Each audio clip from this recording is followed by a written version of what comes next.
Hello,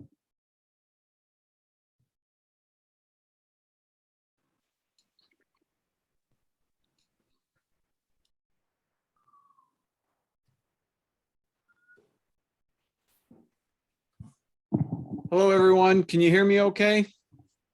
Yeah, Professor. Great. How's it going, Eli? I'm good. All good. All good, Professor. And you? What about you? Very good. Very good. Very good. Good day. Got a lot done. Met some of my goals. Yeah. That's set our goals. How are you doing, Mohammed? Well, I'm doing well. Thank you. How are you? Good. Good. Xingzi, how's China? I'm in Waterloo. I'm based in Waterloo right now, but I'm doing great. How are you, Professor? So is it about 6 a.m. right now? No, I think Siren is based in China, Beijing. It's me. Actually, yeah. It's me. Yeah. Oh, that's you. Oh, I thought Yeah. it was Xingzi. Okay. Yeah. So Siren, you're in Beijing, right? Yeah. In Beijing, it's Okay. 6 a.m. Okay, just seems so bright behind you, Xingzi. Yeah. So Yeah. that's Beijing. What's that? 14-hour difference? 12. Oh, it's still 12. Okay, still 12. All right. Cool. Cool. Still waiting. Thought there'd be another couple. Give people a few minutes to get in. How are you today, Claudia? Good. It's just like a normal busy day, but it's good. Good. Good. And Jodeo, how are you?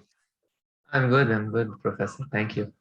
So are any of you taking other courses at this time, or is it also like a 10-day course, or is it every week? Basically, like I have another course, which is like the 2 months version. So we have like 2 courses per week. Oh, okay. Yeah, it's like another version of it. And basically like the assignment, like the first assignment has the same due date as my final presentation for the other course. Either a feast or a famine, eh? Yeah. Yeah, that happens a lot. That happens a lot. Well, I guess on the positive side, you get through the courses fairly quick that way. Oh yeah, that's true. Like quite efficient. Yeah, I know. So is anybody working right now? Or you're also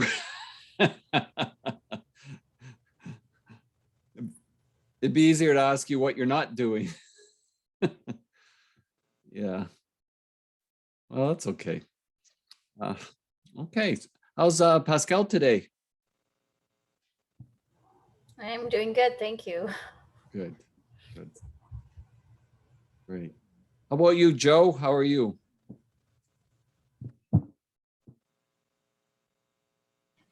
Hi, Professor. My Wi-Fi, my home internet is down, so I have to be on campus today. Oh, okay. So you got the mask. Yeah. Yeah, That's so good. not a good day. No. Well, keep the mask on. That's good. Don't worry about that. Yeah, excellent. Okay. Okay. Well, yeah, we've got everybody joining up now. Good. Yeah. Yeah, I don't mind having a little bit of a chat at the beginning because I know the university usually starts at like 6:10. So I'm more used to starting at 6 or whatever, but that's okay. We've got people joining in. It gives people a few extra minutes and then we can have a little bit of chat.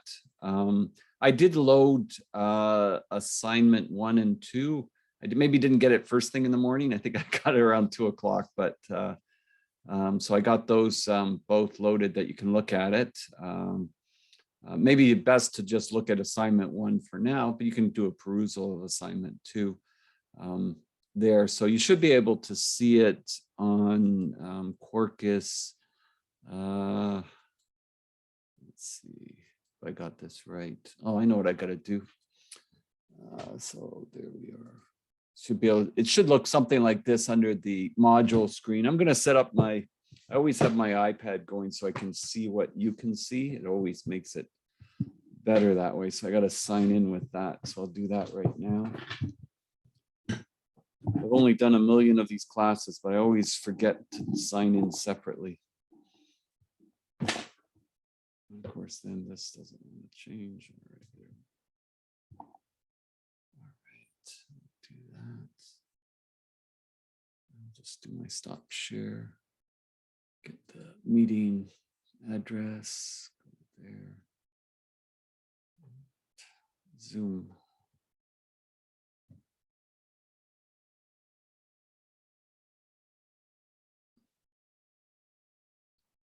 And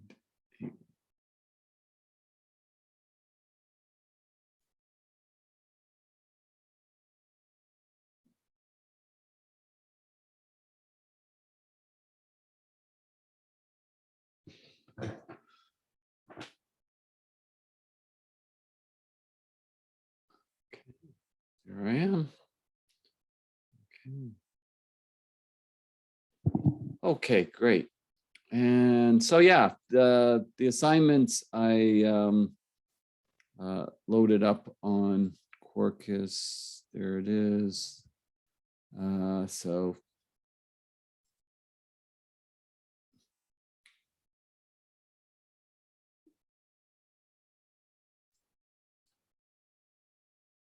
the assignment's there. So it's due, the first one's due next Tuesday. Form groups of 3 to 4. I said it's okay up to 5, but somewhere in that range is good. And what we're going to be looking at for this one, particularly, well, some of the stuff that we talked about yesterday, some of the stuff that we talk about today, you'll find there's a fair bit on the day 4 video that will be helpful for this. So you can always look at the day 4 video anytime you want, right? That's fine.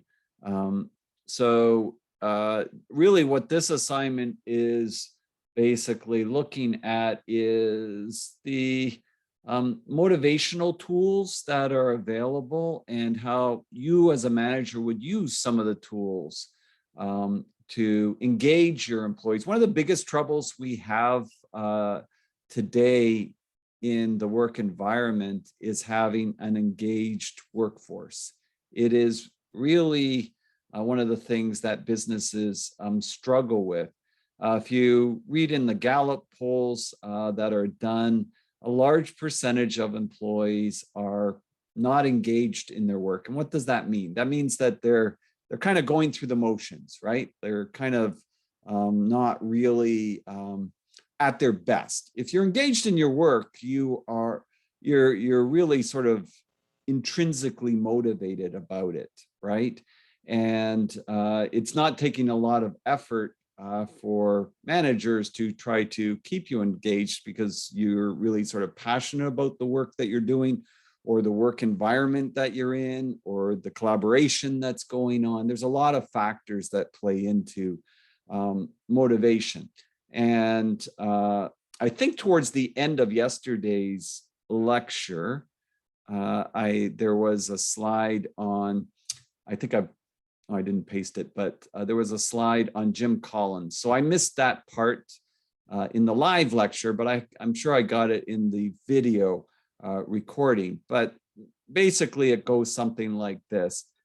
So Jim Collins says, get the right people on the bus, the wrong people off the bus, and get the right people in the right seats, and then decide where to drive the bus. It's kind of an analogy which is covering off what we were talking about with vision. If the idea or the concept is that all of us collaborating in the right way is going to be smarter than one of us deciding where everybody should be going. And part of it is getting the right people, right? Like, so sometimes it's not when you have everybody sort of deciding where to go, because maybe the group is all, is not that experienced or not that innovative or not that engaged in the work. But if you have a good collaborative team that you have hired, and they're engaged in the work, and you haven't done things that disengage them, then that can be quite a positive aspect for you to be successful. Now, it kind of, it's saying get the people on the bus and then decide where to drive the bus. And, I think when we talked about vision, probably many of you just thought, there's this visionary leader that sort of sees everything of where they're supposed to go. That would not be what Jim Collins would call a level 5 leader. All right. So there's a lot. We'll talk a little bit about leadership later in the course and mixed in throughout, like now. There are different sort of models for leadership. Okay. There's a number of different models out there. And so Jim Collins in Good to Great, the book, said that had defined what he'd call a level 5 leader. And a level 5 leader is not what most people sort of envision. Most people envision this charismatic, fantastic speaker that is able to rally the troops and get everybody moving to where they want to go. And that's not what he found in his research. What he found in his research was you'd have to be a very good communicator, to be sure, but you don't have to be this charismatic, Bill Clinton type. You have to put the company first. That was one of the things that he found was really important. You have to put the company first. So if you're putting yourself first, like everything's about you, it tends not to lead to these great companies. That can be what he would call a level 4, because one of the problems with a level 4 leader is, even if they are visionary, because they are there. So he mentions a bunch, that are visionary, charismatic, and those are usually the ones that you'll see in Forbes magazine, or you'll see on the headlines very, very often. Like an Elon Musk, very visionary, right? Like in his own way. But a level 5 leader is somebody that when they leave the company or they pass away or what have you, they've really set that company up in such a way it can run without them. So they've got people ready to step in that will do at least as good a job or better than they did, right? So that's part of what he referred to in the Good to Great, looking at a company that can transcend those transitions from leader to leader. Level 4 leader very often is like they leave the company and the company was doing great. They leave the company, maybe they retire, what have you, and they don't feel too badly when the company doesn't do too well, because it's kind of a reflection. They're thinking, well, without me, they're nothing, right? Like it's kind of more egocentric that way. So when we think about leaders and motivating employees too, I think that you get better engagement from employees if you are leading your group. And remember, you don't have to be the CEO of the company to be a leader, right? You can be a leader of a team. There's janitors that can be pretty good leaders in their own environment and in their own right. So you have to position it in what framework it fits. But to be sure, you're going to better engage people over the longer term if you're involving them in the process, right? And you're respecting their opinion. Doesn't mean that you have to go with that opinion, but you are wanting to get that information from them. You don't want them to withdraw, because when people withdraw, that's what I'm saying, they're disengaged from their workplace. And it happens to some very smart people. And that's what you would say is kind of a shame, because you've got non-utilized talent. You have talent and skill sets that aren't being fully utilized, and that is a waste. So what we're looking at here is how you as a manager would use some of the tools that we've discussed during the class to assist you in motivating your employees. Include motivational and goal theory. We'll talk a little bit more about goal theory too today, in order to maximize efficiency and create an atmosphere conducive to productivity and personal job satisfaction. It's important to provide examples and scenarios as to how the tools and theories would be applied. Your reasoning should include comparisons to some of the historical and more current theorists. You'll see that in lecture 4. So that's not really that complicated to do. And that have been discussed in class, as well as many others that you'll probably come across. There is a lot of organizational behavior theory and motivational theories out there. So don't feel encumbered that you have to use only the ones that I talked about, right? Like you'll come across ones that'll be of interest to you, and it'll be like, this makes a lot of sense. I never heard about this in the class, but it has been researched and it's published and it's good, right? And it's been discussed and there's examples of it. Or I could see how I could create an example for it, right?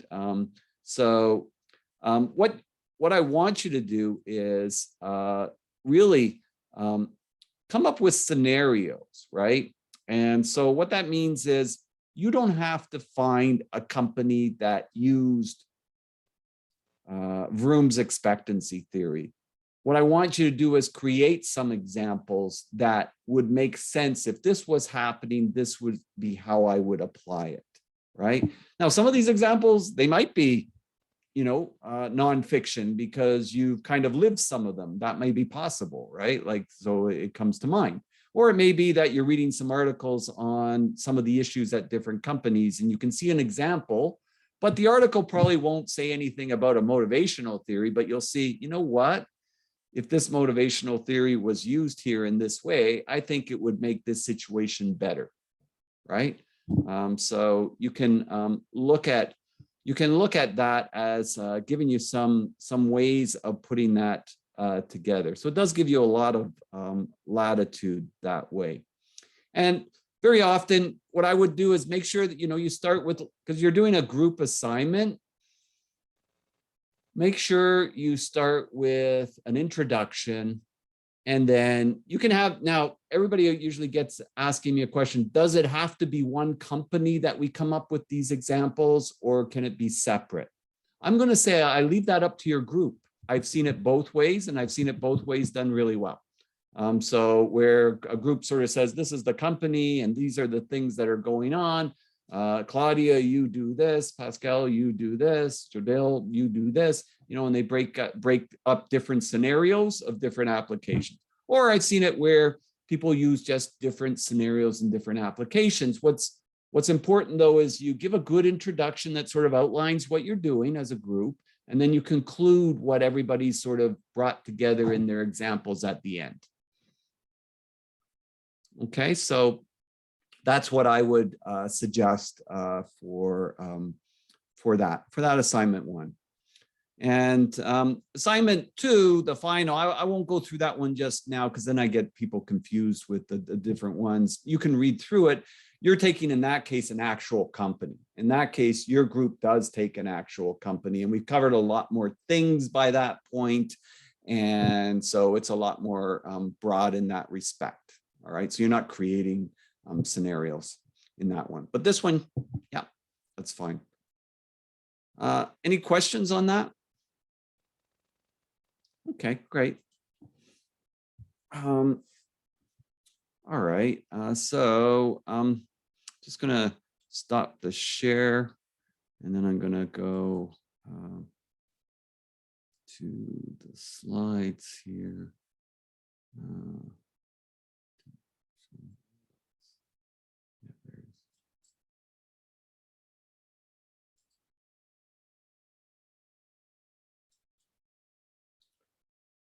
Okay, so we have the video lectures online, and then, like I said, usually about a couple hours for the live lecture part, and you can review the recorded lectures. I think, just looking at lecture 1, we covered mission, vision.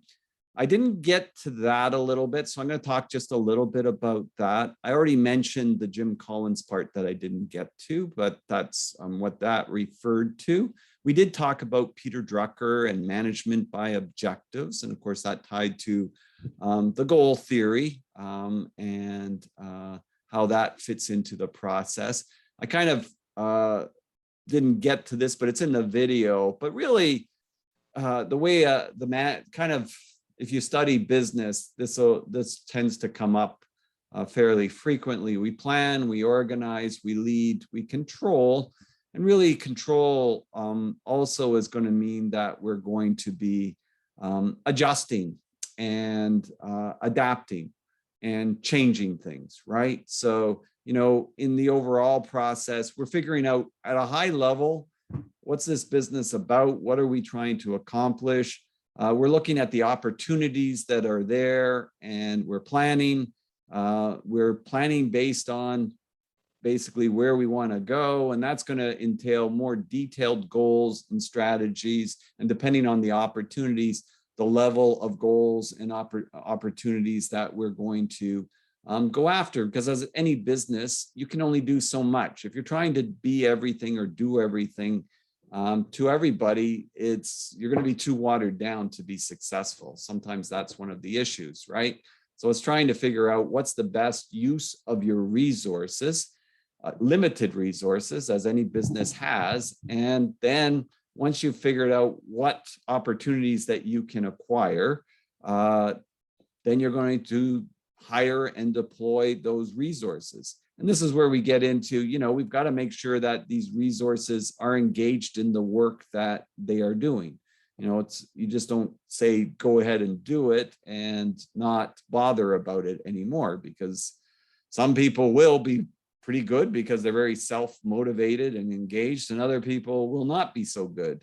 And so we do have to have some kind of way of assessing how people are doing in their roles, and also providing mechanisms for them to advance, to improve, to get better, to be more efficient, to be more productive. These are all things that we want to accomplish, because it's going to make our ability to achieve the vision or the mission much easier from that perspective. And of course, whatever we're doing, we have to assess the results, and then there's always going to be gaps. There's going to be things we thought we'd do better, we didn't do as well on. There's going to be some things we did better than we thought we'd do on. Where are we? And make adjustments. This is like an iterative cycle. We're not redoing the mission and vision every day, so don't get me wrong on that, but we are looking at, are we on the right track? And we're making adjustments based on a number of factors. And some of the things we have to contend with too, as I briefly mentioned yesterday, but it comes up on a couple of slides today, is what was I going to say there? Basically is the external environment, the different factors that play a role in the external environment. So this was kind of at the end of the last lecture that we didn't quite get to the end of yesterday, but not bad for you to think about or check some. Maybe there's some that even come to mind that you've heard of that kind of strike you. But check some examples of company mission, vision, core value statements, and maybe check some that you can come up with, and we'll bring that up tomorrow if there's any that you find that are of interest there. Maybe there's some companies that you find of interest, and you know, one of the things about them is their mission or their vision, or maybe you work for a company that that's interesting for you to discuss. Yeah, and I would also think about goal theory as we were defining it, and how it can assist you in developing your career. Some people have had issues with meeting goals. Usually people in a Master's of Engineering course are usually pretty good at that. But even still, people, some very successful people have weaknesses in this area, right? And it's more of a struggle or a stress for them, or they put themselves in positions that are more stressful than maybe they would like. All right. So yeah, I would keep that in mind as well. And if there's any of these points like we talked about yesterday. So I just stuck those slides in there from yesterday's class. I think your slides that are posted that will just follow this now. So not all well-intended goals are good. So what's the problem?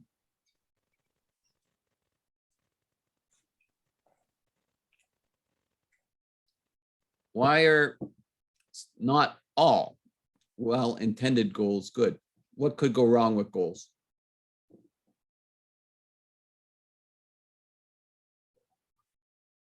Mohammed. Well, I think sometimes you put a limit for yourself, and if you say like, this is my goal, maybe you can achieve more things as a company. So I would rather have a general goal, and if someone is more creative than others or can make more, then the floor is his to like do something more. So are you referring to like reward system with that, Mohammed, or yes, it can be like this, but also goals. Like one day I was working in a company and they told me that you have to do some presentations, and instead of doing regular presentation, you can do something more to add more creativity and maybe impress them. And like when you set goals, you set a limit for yourself. But if the goal is just to be open for each one's to be able to do more, then I think it will be more good and it will be more efficient.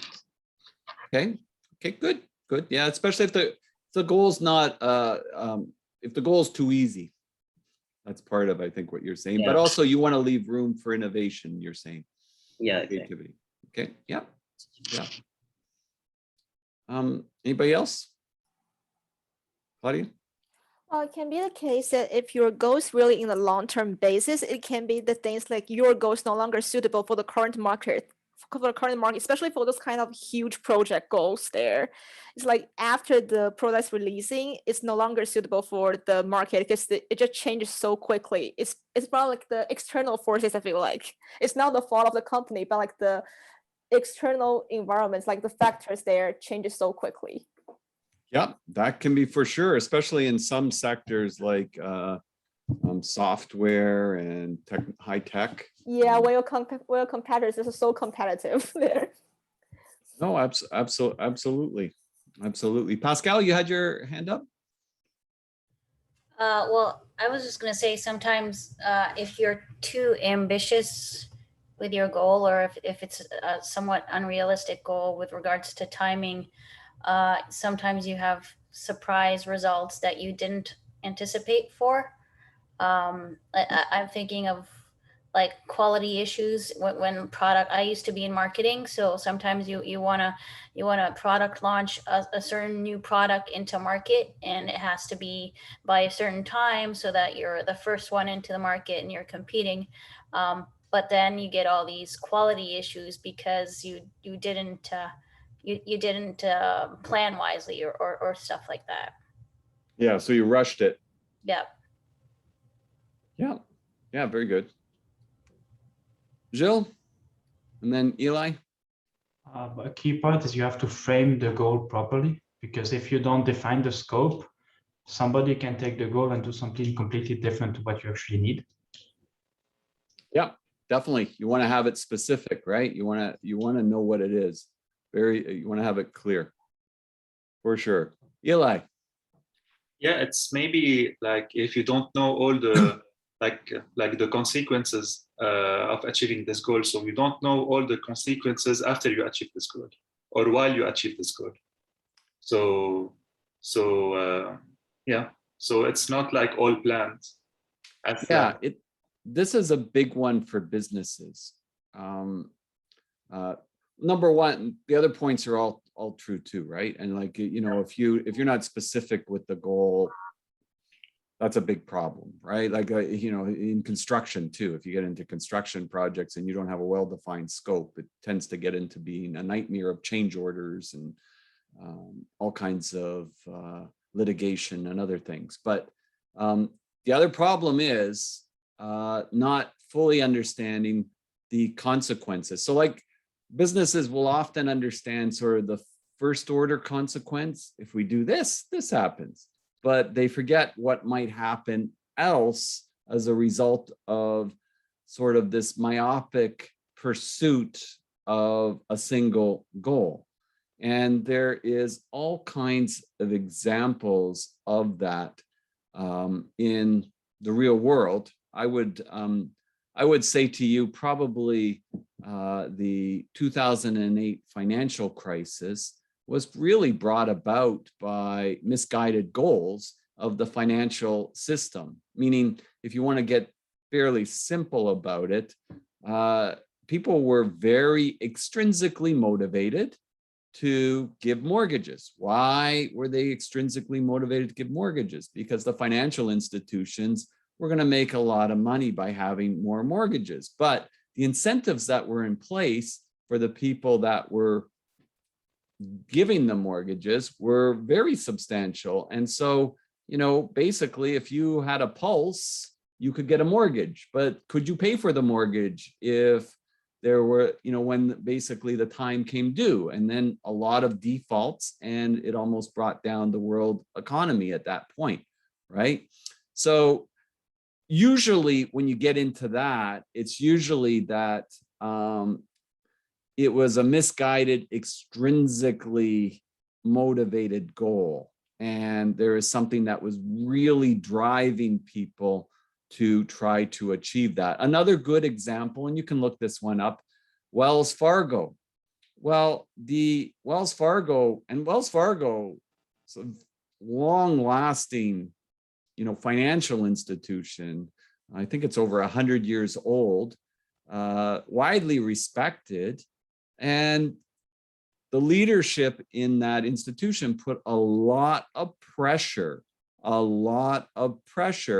on employees to get new accounts open, because the more new accounts that open, the more money that would come into the bank and the more profitable it'd be. So the employees felt so much pressure to meet these targets, these goals, they would start giving people accounts without even asking them, right? And sometimes they would be giving people that had passed away accounts. Like it got to be really ridiculous that the banking, basically the regulators fined them billions of dollars as a result of doing these actions. Now, I don't think that was the intention of the leadership, to have, you know, people that had passed away being given accounts just so somebody can meet their target quotas. But that definitely played very negatively into the brand. So you have to be kind of careful about that. In my own experience, I could say there was a home builder that I heard about that basically at a certain point they said, we will have no late closings, right? And I think Claudia, Pascal, it might have been you that mentioned, you know, you rush things, right? Well, this was kind of along those lines. So the home builder who builds lots of houses said, we'll have no more late closings. We don't want any more late closings. And they rewarded the site team very well for not having late closings. Problem with that is they cut corners. And so the warranties went through the roof. Like, you know, to get the house to get occupancy, they took a lot of shortcuts, or they had people move in when the house isn't really done. There was a lot of negativity around it, and that wasn't the intention, right? To make it worse, the people that were the site teams that were working on the houses, when they finished the house, it went over to the service and warranty department. So you rush to get this done, you get a bonus, and then somebody else has to fix the problem. So there's what they call, there's no moral hazard. They don't even have the problem of dealing with it. It's not even their problem anymore. So that's a real consequence as well. That was part of the 2008 financial crisis too. They'd wrap up these mortgages and then they would sell them to somebody else. And then that wasn't their problem. That was somebody else's problem. There was not what they call the moral hazard that was involved. Yes, Jill. I'm curious, did they actually manage to deliver on time? Because I was on the site for Mosaic this afternoon. They were supposed to deliver yesterday and they barely put the stairs in it. They did deliver a lot of the houses on time. So if let's say that 70% were being delivered on time, it went up to like about 92% being delivered on time. That is impressive in the construction industry. Even if they rush it, it is still impressive. Yeah, but it was still it's still a problem. But yeah, and right now the construction industry is really, it's struggling for resources. It is, at least in the GTA market, not in the Alberta market so much, but it's struggling for resources. And again, that's got to do with how good, building is and that sector right now, because it is a cyclical business. Okay, so yeah. So it gets into this. This is just, I wanted to make sure that I covered this off too, because this comes into play too. When you have people that are engaged in work, there's usually some sort of constraints. If you study PMP, I don't know, is any of you taking that project management course with Keith Farndale? That's one of the elite courses. Has anybody been doing that? Usually somebody's been doing it. No? This is me. I took it last winter. Oh, sorry, who was that that took it? I took it last winter with Oh, yeah? Yeah. Great. And I also took it in fall. Good. So yeah, like if a lot of time engineering graduates at some point, like I said, they get into management positions, and very often you're managing projects, and then very often, a lot of times you go for a certification like PMP, etc. Project management professional through the Project Management Institute. And generally, like most projects, if you study PMP, like they'll always bring up this triangle: time, cost, quality. Depending what sector you're in, it may, like IT, not so much worried about safety, but if you're in manufacturing, or you're in construction, or you're in mining, or any of those kind of things, that comes into the play as well. And there's this push-pull that tends to take place. So as was mentioned earlier, sometimes, if you have a goal of finishing on a certain time period, very often quality can be impacted, or cost can be impacted. There's this old saying that project management, time, cost, quality, pick any two, but you can't have all three. I wouldn't say that's necessarily true, but definitely if you start to fall behind or lose control, it tends to happen. Once things start to fall apart on a project, it tends to happen that way. So they always call them constraints. I always flip them around. They are constraints. There's something that you're working within, but I flip them around and also look at them as goals. I find it's much easier when I think of it as a goal, because then it's more engaging or motivating that way for me anyways. So that's usually how I would position things on a project when you think about how it's framed. And even myself, a good example, I didn't mention this, but when I was acting director, I had to, why does this keep going here? I had to look after, we had a new building that was being built at George Brown. It was called E-Building.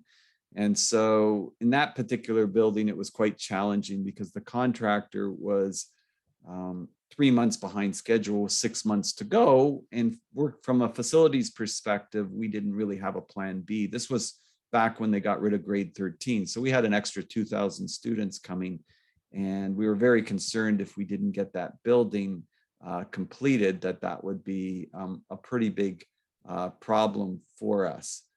So that caused a lot of quality issues in the building. We got done, but it had a lot of quality issues. It's a good building to walk around and point out the quality issues, to be honest. So that does happen with projects. So if we're talking about goals and we're talking about engagement, we're talking about motivation of people, you should also know that there can be these second order consequences that go on depending how the goals are defined. Like a better goal for the residential contractor that I was mentioning would be to, okay, we don't want to have any late closings, and you can get an extrinsic reward, like a bonus from this, but also setting some targets for quality, right? You don't get the bonus till so many months after the house has closed and we know what the quality issues are. So put a framework to measure the quality issues in there as well. So then they know it's no point in rushing if the quality is not going to meet the requirements, because they're not going to get the bonus, right? So they understand then, well, we've got to balance these two together. So you got to be careful how you define it would be the main point with that. And it's not always that easy to picture that, but having a bit of understanding how this works can help you better understand how these relationships in goals also work, right? You can think about things like relationship that takes place when a project is shortened, right? And, like I said, well, if you shorten the time, quality is not going to go up typically, it'll go down if you really don't manage that really well, because you're rushing things. Typically too, while this is easy, you add stuff, of course it's going to cost more. And the most interesting one is usually this one, which is you shorten time, cost goes up, but it only goes usually up to a certain point if you're trying to shorten time. There's limits. It's what we call the impossible zone, where, if you shorten anything, you can't shorten anything more because you're already working extra shifts. There's only so much people you can fit in the physical space. And so at that point, there is a point where this just can't be shortened anymore. And that's how these constraints tend to work with each other, but within limitations, right? You also, like I said, the fifth constraint you have to be careful of too. So those of you in the aeronautical sector, right? Or with your backgrounds in those sectors, are well aware of some of the issues that come into play when things are rushed, and quality and safety, right?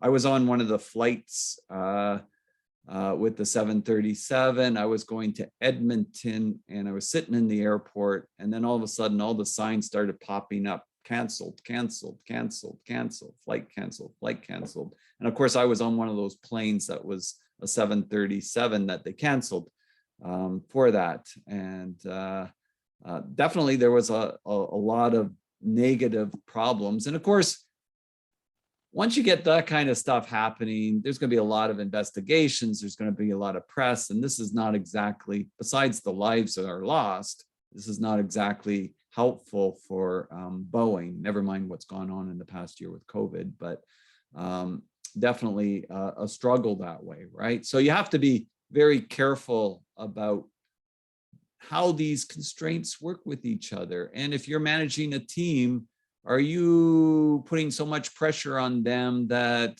they might compromise safety, right? Or they may compromise something that is being done that way. I found it's interesting, like when I was managing, I know of, like at George Brown, we have shops and we have apprenticeship students and things like that. So when I was acting director, I had a faculty that there was issues with safety, and it was what it came down to was the students had this final project due and they're using equipment, And everybody wants to get this done right away, because if they don't get it done, it had these requirements that if it wasn't done, they were going to fail. Everybody rushes, but then people get hurt, right? So that's the other downside of that. You have to be kind of managing that a little bit better. So in a college, you could easily manage that. You could have some part, you don't necessarily fail completely if this isn't 100% done. That helps calm people somewhat. All right. So there's a number of factors in how you manage that process. But in a business, it's the same idea. Now, getting with that, as I said last class, Jim Collins calls this, if you ever hear of BHAG, which they tend to like to use in industry a lot, it means a big, hairy, audacious goals. And usually really successful companies have had some big, hairy, audacious goals of something that they're trying to strive to achieve.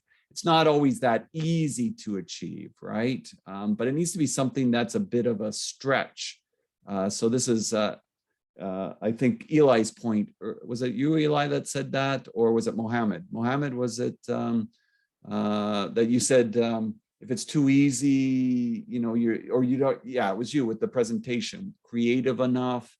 So this is where it's a stretch, right? So this is saying it's not that easy for you to do. It's not going to make you complacent. This is going to stretch you. It's not that all goals are like this, but there are certain limited ones that the company tries to strive towards, or the division or the team tries to meet. That can be, if it's framed right, it can end up, catapulting businesses further.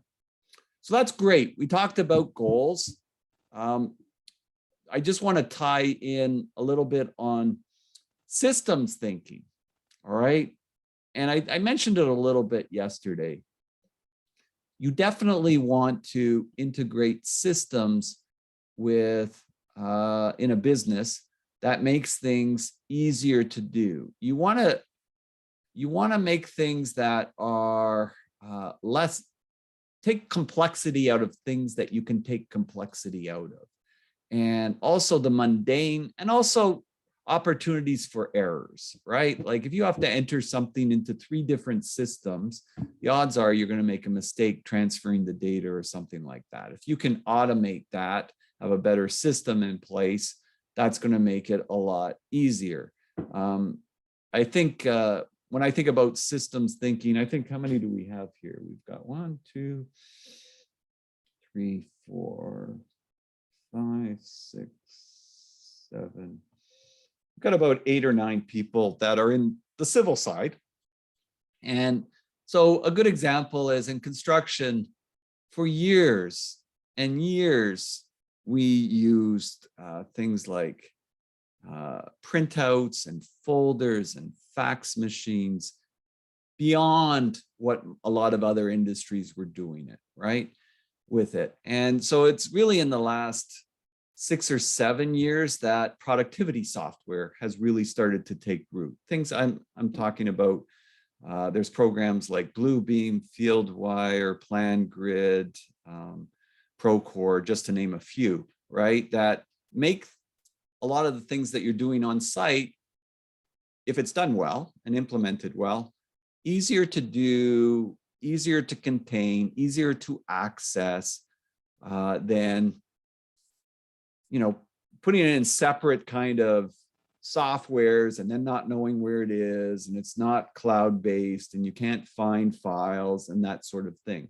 So systems thinking tries to make it that you can do things that are more routine, more easily. And obviously, as the level of complexity and advances we make in our systems and AI and other things, they're able to do more and more things, which leaves the more complicated things for us to figure out, right? But it also gives us, if it's done well, more time to focus on those complicated things. I say if it's done well, because the other problem we have is some of these systems are just, they're kind of built to interrupt you and make you lose your focus. So it depends how well the system works and how well it's being integrated and what the learning curve is with it.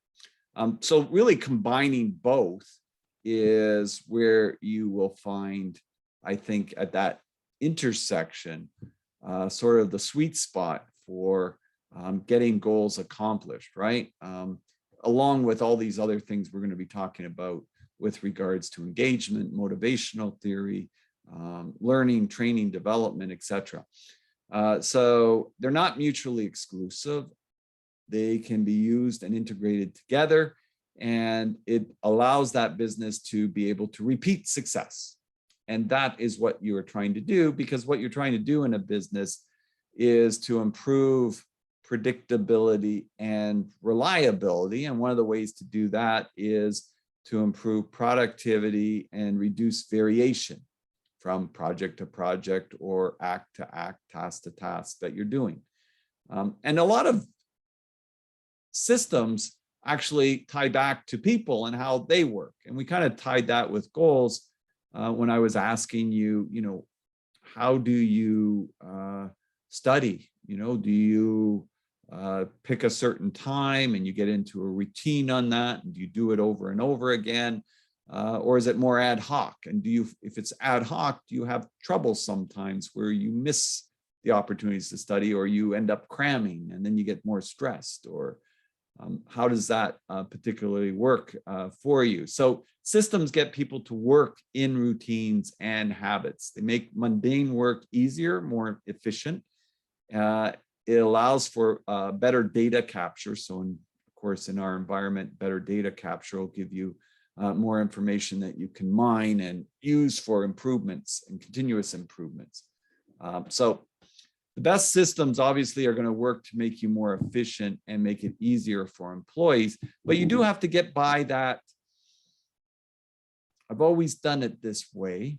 I don't want to learn this new system, right? That's the other thing that we were discussing too. So it's good for you to be able to also put yourself in the other person's shoes and look at it from their viewpoint.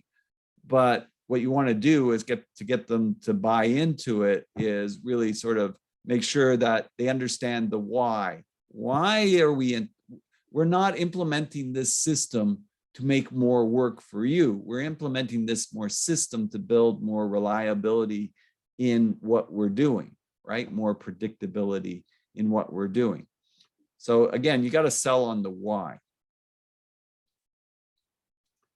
So strategy and tactics, the Sun Tzu quote, strategy without tactics is the slowest route to victory. Tactics without strategy is the noise without defeat. And if you want to look at it, like strategy is the plan and the direction we want to go. Tactics is all the things that we have to iterate on the way there, that we have to adjust based on things that are going that we didn't exactly expect to happen. So it's the details of accomplishing the strategy, right? It's really getting into the finer details. Is anybody, we've got who's in?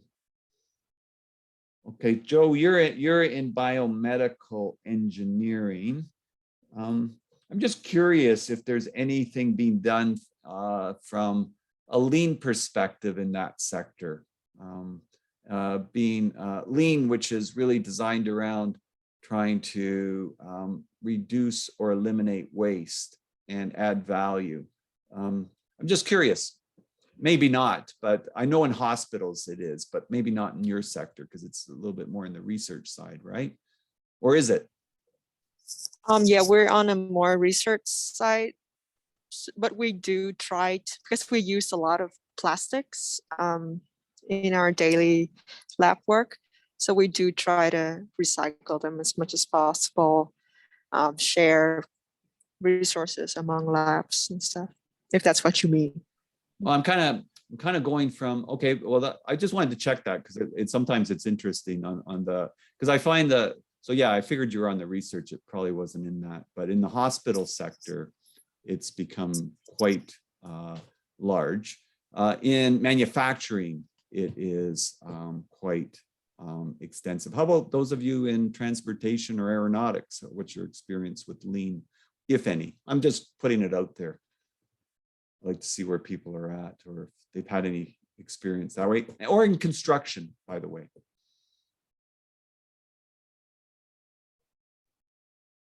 I once took a course and it was speaking about how Scandinavian countries use lean construction to construct very fast, and it would be very efficient to finish projects like in a short time. Yes, and Mohammed, you're kind of crossing civil and transportation, right? Yes. Yeah. So yeah, that's, well, really, if you want to think about lean, because we're going to look at Deming, Edwards Deming later in the course, and his roots really was in car manufacturing, going back to the 1950s. So we'll look at Deming later in the course, but usually the Toyota production system is kind of the poster child for lean. But some of you have probably heard of Six Sigma quality control programs and that sort of thing. So definitely, like in construction, one of the things that lean is being widely adopted in is really kind of getting into that. We get a plan with construction, but then to get to the details, which we do short-term planning and the tactics, we don't always get the full engagement of people. So with lean, you're really trying to do a good job on the tactics, and you're really trying to sort of wring out everybody's expertise, get that involvement in that.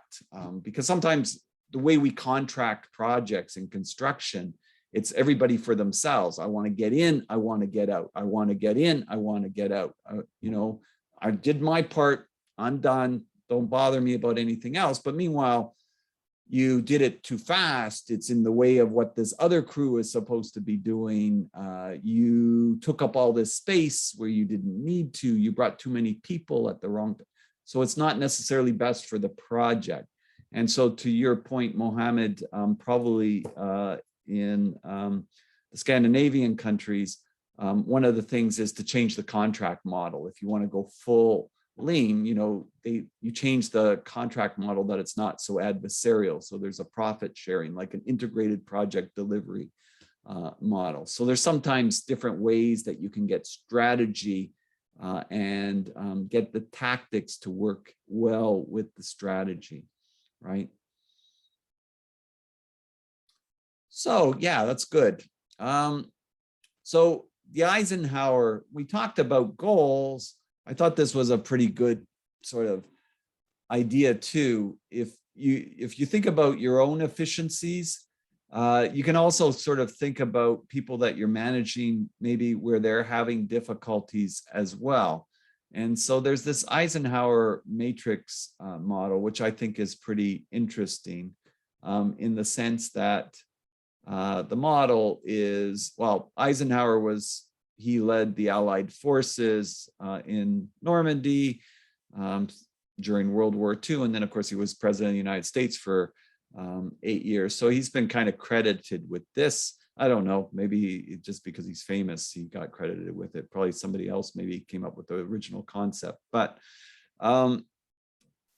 it's kind of this matrix, and you can put things into this matrix. Sometimes they're defined a little bit differently, but depending on what you're looking at, which is not urgent, not important. These are things or areas that people spend their time on, right? And you can look at your life in a personal level. You can look at your life from a work perspective here. So not urgent, not important. That's in this box over here. So you can think about, you know, from a personal level, well, I think that probably any social media stuff could probably fall into here, right? Like it's not important and it's not really urgent. And so what amount of time are you spending there overall? Because these boxes can be bigger or they can be smaller, right? You could think of not important and urgent. Well, you could think about work as an example, that maybe you have a colleague that maybe they spend a lot of their time in this box, they don't get something done, and then they need your help, right? For you, on your job responsibilities, it's not important really, because it's not like you were supposed to do it, but maybe you end up helping them, right? And I'm not saying not to never help them, but that's taking some of your time. Important and urgent, all right? This is things that maybe it's come up in a short period. You need to get this done. It's important and it needs to be done right away. We talked about safety, something maybe happened, you have to act on it to ensure the safety of the shop floor or what have you. So it's important and it's urgent for you to do. Then there's the important and not urgent things. And so Eisenhower would say, you want to be spending as much time on this as possible, because these are the things that are going to get you to long-term goals, right? Usually, most of the things that you identified with long-term goals, they're important to you or they're important to the company, right? But if I don't do it tomorrow or this week, I can get away with it. It's not a big deal, right? But the problem is then either you never get to it, or then it becomes all of a sudden important and urgent because you left it, you procrastinated it so long, now it's over here. And now you're stressing about it, now you're trying to get it done. And then all those things we talked about, well, it doesn't get done so well because you rushed it, or it doesn't get completed, or it ends up costing more because you're hiring people late to do things and they're charging more. It could be a variety of different reasons. So when we go back to the aspect of goals and we go to systems, you want to be thinking about, well, at the high level, this is important and not urgent, but it's probably career-wise one of the most significant ones, right, to do well on. This one and this one are less so. This one especially, right? This one especially. So you have to look at where you're spending your time, or if you have an employee that's struggling with things, where are they spending their time, right?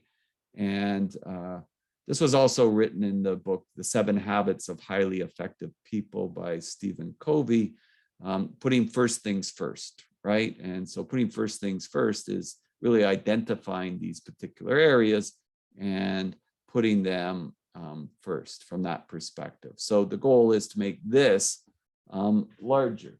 And just as an example, maybe I'll just grab it here.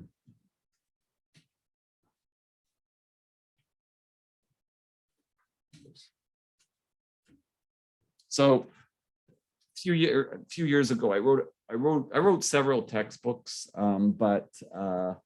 so I had to write this. I wrote this textbook, right? And so I had to write this. Well, I didn't have to write it. I wanted it. I had a goal to write this textbook, right? And I figured, just to make it simple, there are 12 chapters in the textbook, right? And so I looked at that with a time frame, specifically what did I want to do? And there's 12 chapters.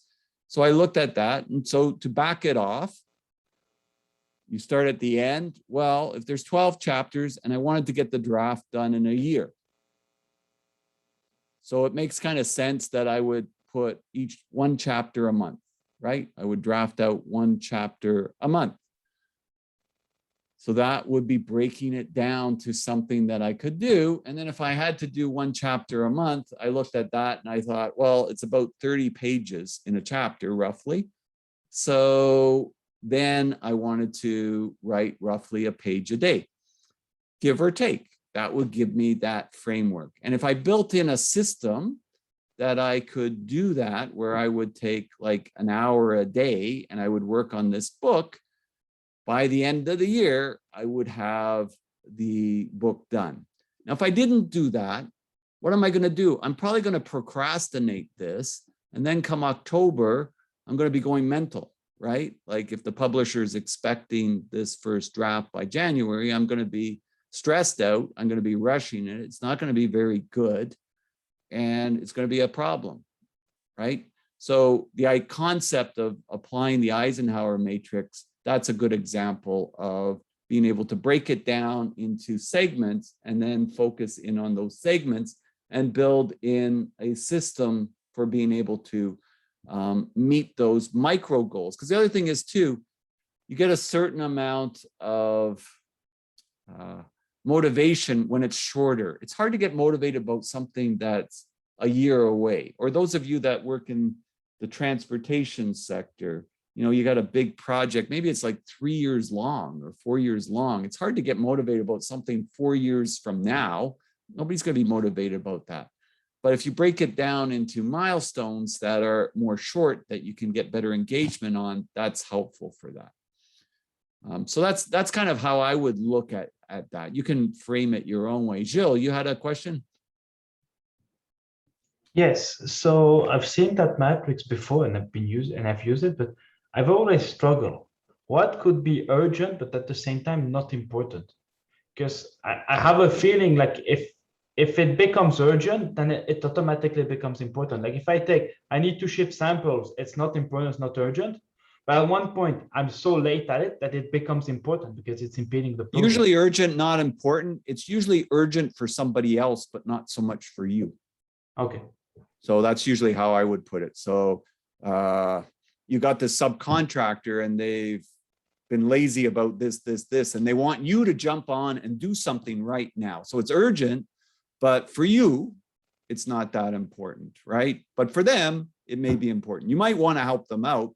But the other point too, if you've got somebody that's always doing it, you might want to try to have them learn from it too. If you're always bailing somebody out, then they don't really learn from it either. So, and if this is starting to really sort of take away from your time and the others, then you want to consider that too, right? Yeah, but let's say the contractor example. At one point, I'm going to be impeding the project. That's when it's becoming urgent, right? Well, then now it's urgent and important, so it's on the critical path. Here, it's probably where it's got float, but they want something done right away, and they never gave you any notification. Okay, because it seems the purple is the one that seems fuzzy for me. It seems that it's like a transfer between yellow and red. Yeah, I would just usually look at it that it's urgent for somebody else. Once it becomes urgent for you in that factor, then I would say, yeah, it's up in this one. Okay, thank you. Yeah, and there are those, let's face it, there are those employees, there are those companies that, you know, they want something right away, and it's for you, they want you to drop everything. And for you, it's not really that significant. On the other hand, when you need something, they don't really help you. Like, you know, there's that kind of thing that goes on. So definitely. It's, you know, in time management, it's the short game versus the long game, right? So this is kind of the short game. I got to get this done right away. It's important, right? This is the long game items. And this tends to suffer. Usually you recognize, I got to get this done because somebody's breathing down my neck and this is important. This one, yeah, it's important, but I got time, and you push it away. And it's like, it either never gets done, right? Or it becomes over here.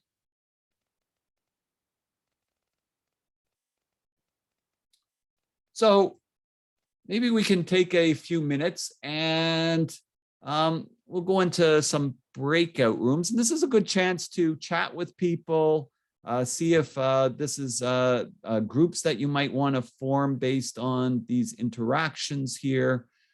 So how many people have we got here tonight anyway? So yeah, we got about 17 or I think 16, I think. So let's see, do the breakout room.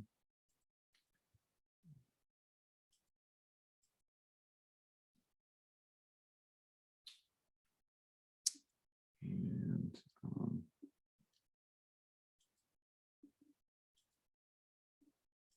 we only need to spend about 10 minutes. So what I'd like you to do is discuss these questions here and see what you think about and how that, and keep in mind what we were talking about with goals and systems and how they integrate, and then how this can integrate with that part of it, and how it better engages people and motivates people to get and seek those goals. So there, and we'll say 30 seconds. Okay.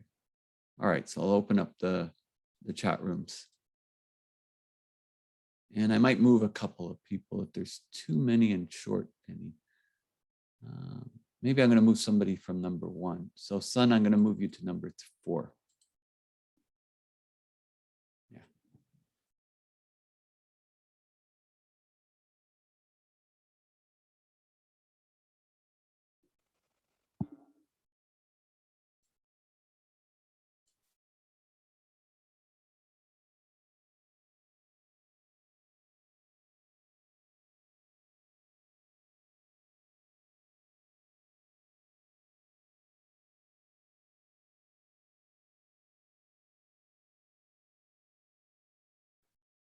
Is it letting you in, Pascal? Somebody got kicked out, I guess. Sure.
20 in a room.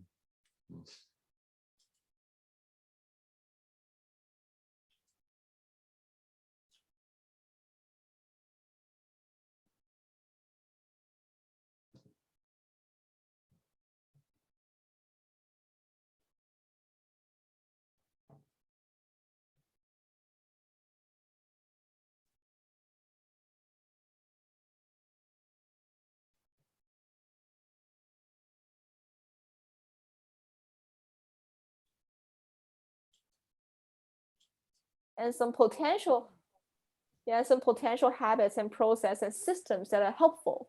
Wow, systems. Wow, that's something. Yeah, your system is the day before you put your alarm clock, the next day you wake up when it rings, and then the end result is you stop your alarm and you're out of bed. So it's more like have like a routine procedure to follow it, right? Yeah, I guess so. Like a flow chart.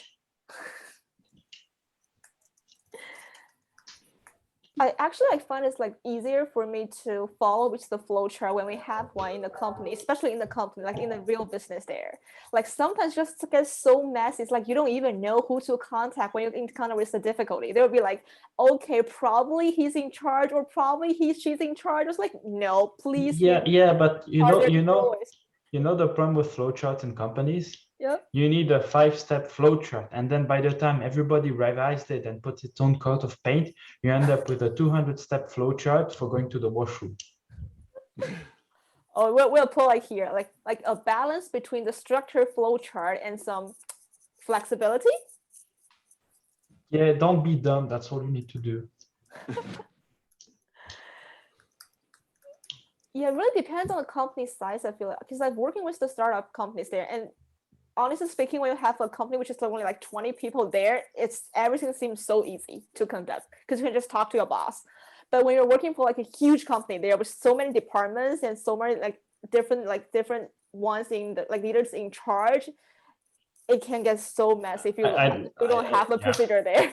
I don't know. I feel it really depends on the peoples on the team, because I had massive flowchart when I was at Bombardier, and because they were really, really enforced, like it was hard to learn, but then it was okay. You get through the structure. The problem is my boss here, I work in a small company, he loves his flowchart, and so he's gonna make a 55-step flowchart. So then nobody follows it, and it's still a mess. Yeah, it needs to be concise. Yeah, that's so true. Yeah, and so for example, you make a small spreadsheet to track a few things, and it's like, oh, I like it. Let's deploy it across the entire company, and then your spreadsheet with 3 columns becomes a spreadsheet with 50 columns. So your tool that you made to help you then becomes something that impedes you. What about Ruby? Like, how was your thing like about this kind of like the goal systems and the routines? For me, I habits? just do to-dos every morning, like for the whole day. I don't usually do flowcharts, so it's just my thing. So it's kind of like flexible. It's like you have like a to-do Yeah, list it's in mind. more flexible. Flowchart doesn't always work for me because it's So you prefer the one without like a system, but more rather like a, I don't know, like a flexible, a very self-motivated one. yeah, I think so. Like sometimes system seems like a little overwhelmed for me, so I prefer a more flexible routine or yeah, something like that. Like for my work and study. Yeah, that is true. That is very interesting. Like it's really different from the personalities there. Like someone really feel like overwhelmed and stressful when you have a system there. They see that's like a cage. Yeah. Okay. Well, to your point, Claudia, flowcharts can be useful, especially they call it you can create what they call a value stream map. So which would be all the steps. And then you look where usually you're doing that is where you've got a problem where like things are not like the troubleshooting thing. Yeah, so at least if you understand how things are going, you can usually then hone in. Usually, like very often, it's not how fast somebody is doing something, it's how long it sits somewhere that somebody's not doing anything, right? Like if you can find where the choke point is or the bottleneck is, then you can look at, well, how do we alleviate or remove that particular bottleneck? Is it because that particular individual has too much on their plate? Is it because it comes all at once in certain periods of time? You know, there's a whole bunch of things that you can look at it resolving it. But if you have the flow chart sort of laid out, this is the current state, then you can look at it. So for the future state, what can you do to improve it? And ideally, you're trying to take out stop points. You're not trying to add them in because how often does that happen? Well, that's why it's a particular process. Value stream mapping is its purpose is to look at removing extra steps in the process. So it doesn't happen when you just let everybody willy-nilly add things to it. Then it's kind of like you're gold plating things. You're trying to get more out of something than really you need. It's really looking at it analytically. What can we take out to improve the process? So how often does that happen? It happens when you do it with a specific purpose. So probably not that often because people don't do it with that purpose, right? But when they do, it can be quite effective. The problem is every time we try to do it in the office, there always some pushback from one person saying, no, I absolutely need that step. And you got to do it with everybody there. That's the other thing.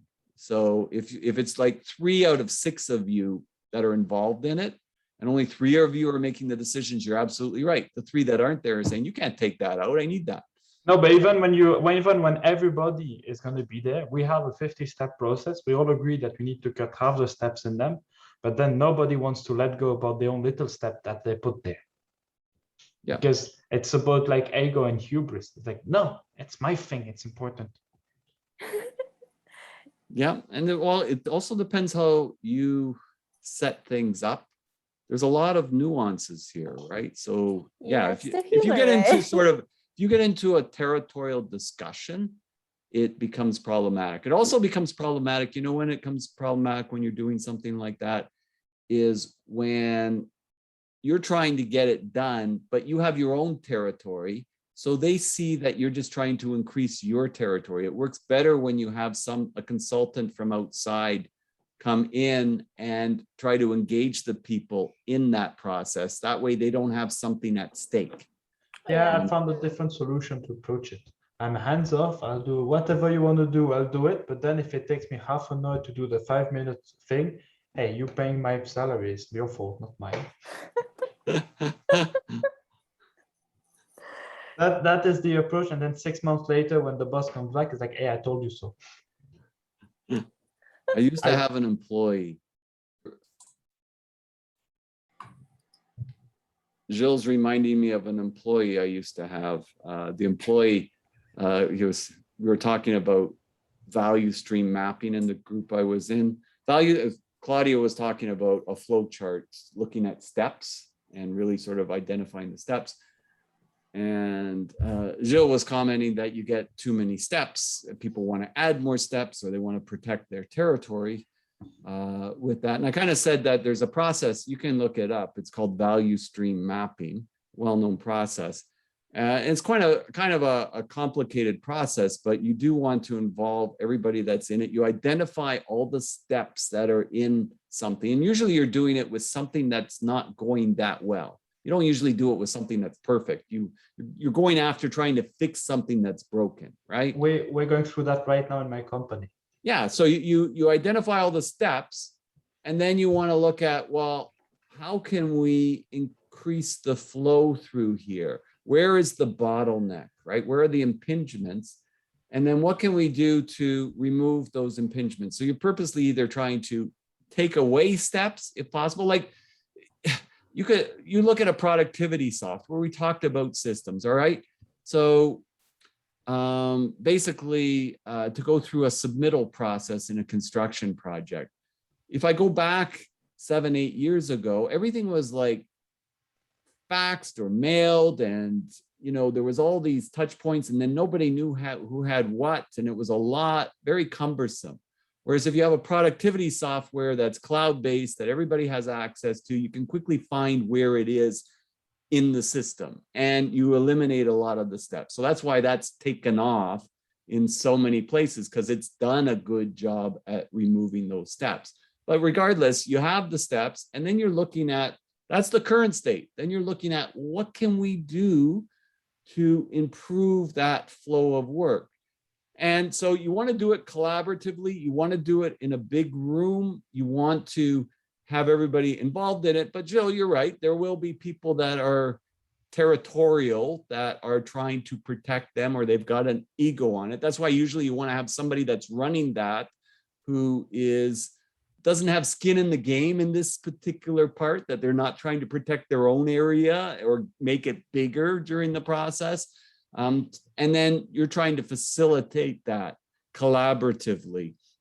It's not easy, but it is a very workable solution that is often done by the best of companies to try to make those improvements. And again, you're not going after something that is pretty good to begin with, because there's probably lots of stuff that's not very good. Those are the low-hanging fruit, is the stuff that is wasting a lot of time, or the bottlenecks in the company, and you want to go after that. The other point, sorry, I'm just commenting because I was in the one group, I didn't get a chance to go to the other groups, but the other point was, Claudia, you said that you worked with a startup, and it's pretty easy because there's like 20 people, so it's easier to communicate. That is so true, right? If you go back, I was trying to look it up in the Good to Great, because I usually quote this. So he's got this point where that's one of the problems. The startup company, you get all of these people that they're passionate about it. They're, you got the right people on the bus, and they're working day and night because they're into it, right? This is a startup and they're into it. Well, you know what happens?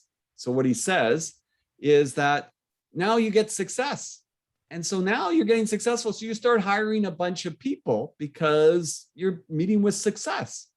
But the problem is, and then he goes, you hire a bunch of MBAs and they say, oh, we got to bring order to this company, right? So they put in a bunch of policies and procedures, which kind of handcuff people, that doesn't give them the flexibility. And so now Mohammed, who wants to do a really good presentation and wants to be creative, well, you can't, Mohammed, because line 25 of page 47 of the policy says that you shall use a slide deck from PowerPoint and it's got to be this long, right? And so now Mohammed, he was really into it before because he got to get his creative juices going, but now he's got to follow a whole bunch of rules. Now Mohammed's really good at what he does, so he says, oh, there's another startup, they're calling me and they're interested in me going there. So Mohammed leaves. All these people that were really good leave, and then the company needs even more policies because the people that are left really need those because they're not that passionate about what they're doing. So just pointing out a little bit of human nature and how these things integrate, putting some thoughts in your head that way. But it's very easy for me once I get some of your backgrounds and your ideas, and then you can look at how these things necessarily fit into different areas. But how about the other groups? What did you guys come up with? Eli, how about your group? Yeah, we thought that the habit or like the routine will make your life maybe easier. So you will focus more on like new tasks, like you will do, like if you want to say on it, like maybe on a daily basis also. So it will make your life easier. Definitely, because you can, things are mentally taxing enough. If things that are in a routine, they don't stress you that much. It gives everybody's only got so much willpower, but if you've got a habit, a routine, it's not taxing that willpower, right? Yeah, exactly. And there's good habits and good routines, and there's bad habits and bad routines. I joined, I guess, Claudia's group. I thought I heard an alarm, you say alarm clock, and then you get up. Well, a lot of people, they hear the alarm clock and they put it to sleep for another 10 minutes, and then you put it to sleep for another 10 minutes, right? So it's habits and routines, right? So yeah, good point. Okay, any other points?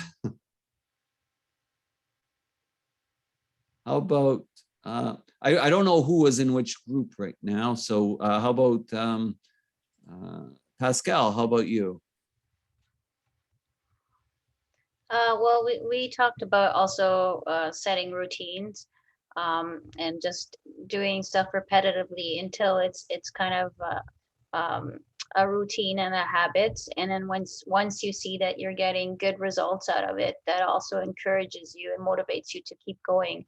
But we also talked about the importance of kind of being adaptable and flexible, and knowing that goals or even routines might have to change a little bit, and that's okay sometimes, because if you don't allow yourself that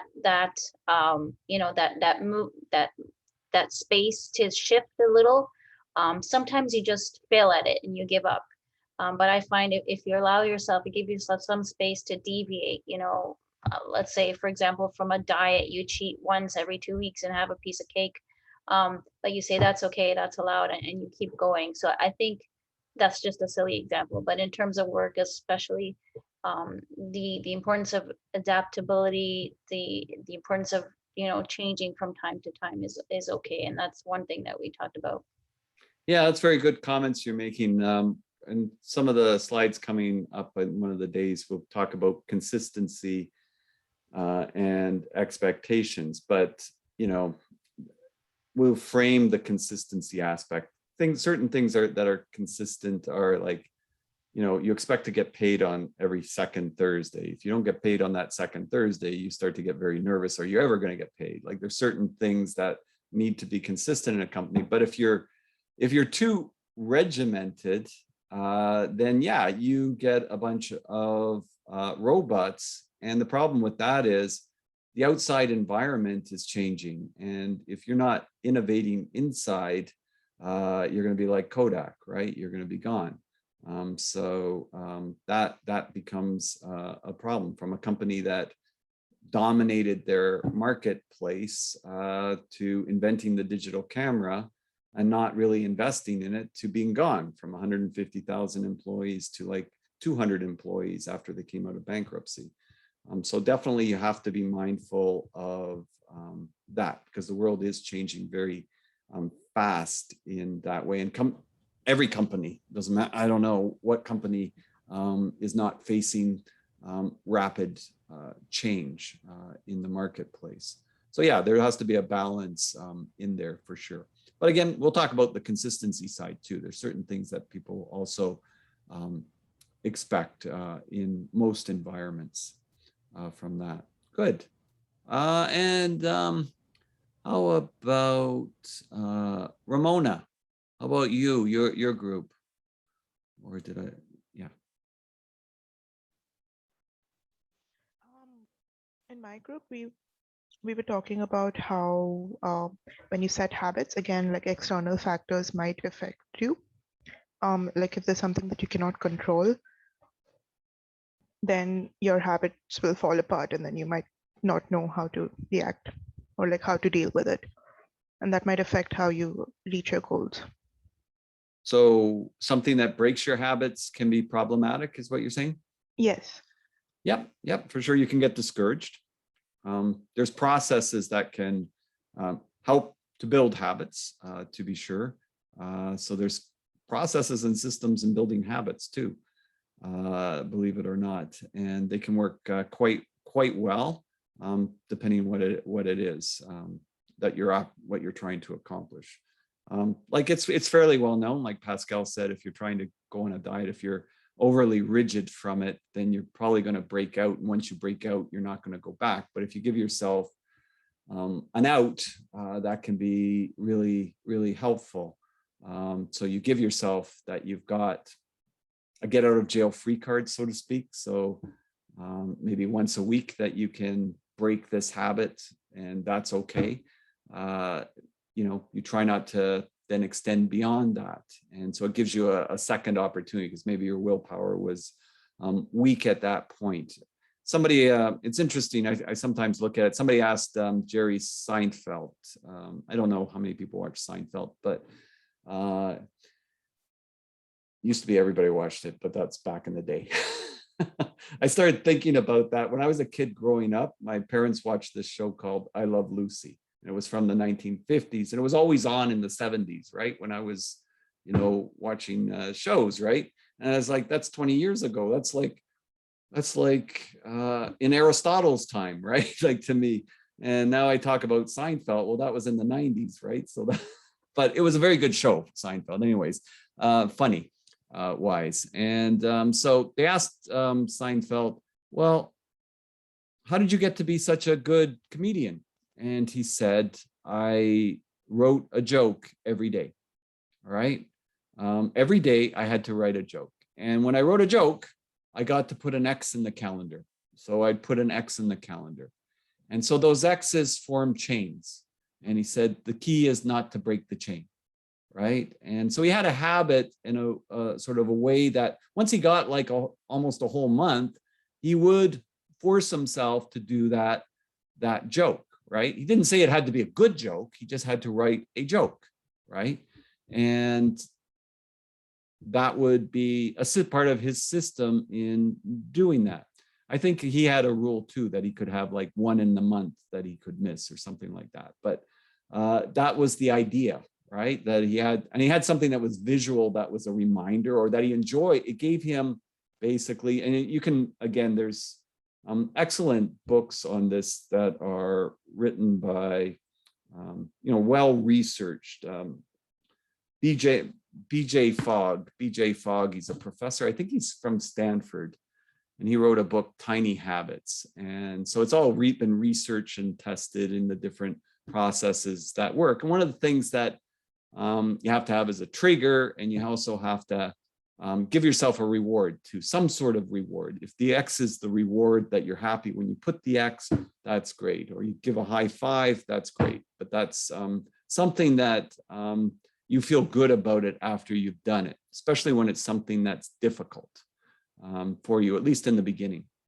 And then over time, they get to be a lot easier. I had a habit before COVID, to be honest. Every morning I would go to the gym, right? And so like I'd go to the gym at around 5:30 in the morning. I go to the gym and I work out. So obviously then I can't go to the gym anymore, right? So I got into the habit. All right. So, and my knee's not too good. I used to do triathlons. So I'd go for a brisk walk in the morning. And before I would go for the walk, I would do push-ups and I would do sit-ups. And then I had a goal that I wanted to do 100 push-ups straight, right? And so when COVID started, I was lucky if I could do about 30.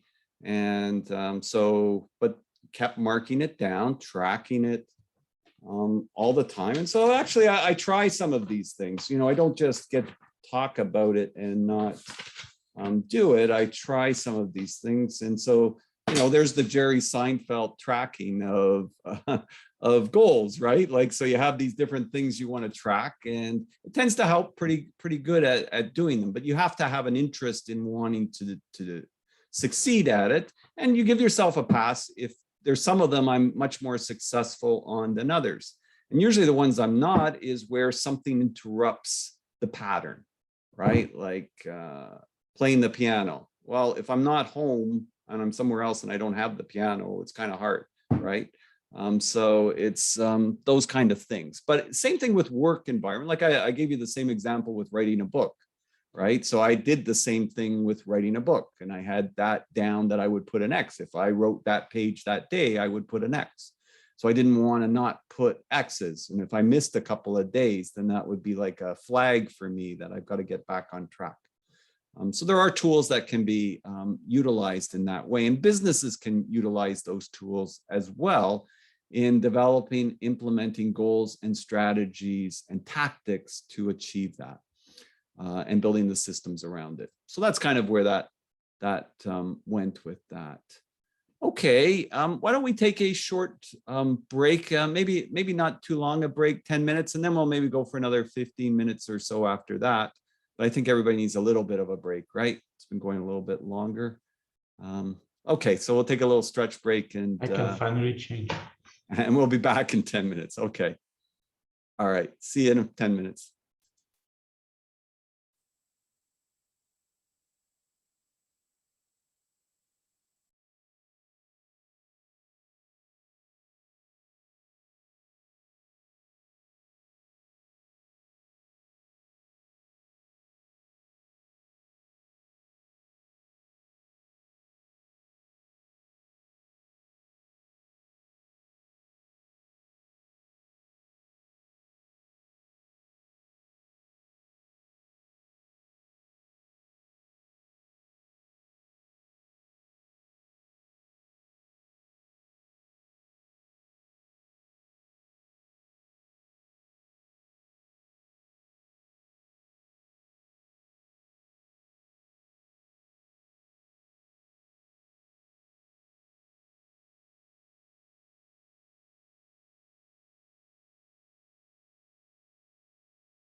Okay, I guess I'm just about back.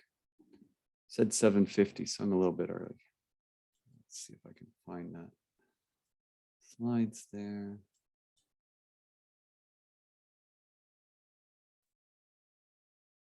Okay,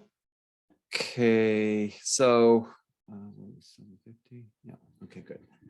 All right, so the second part, which is the second video, sort of highlights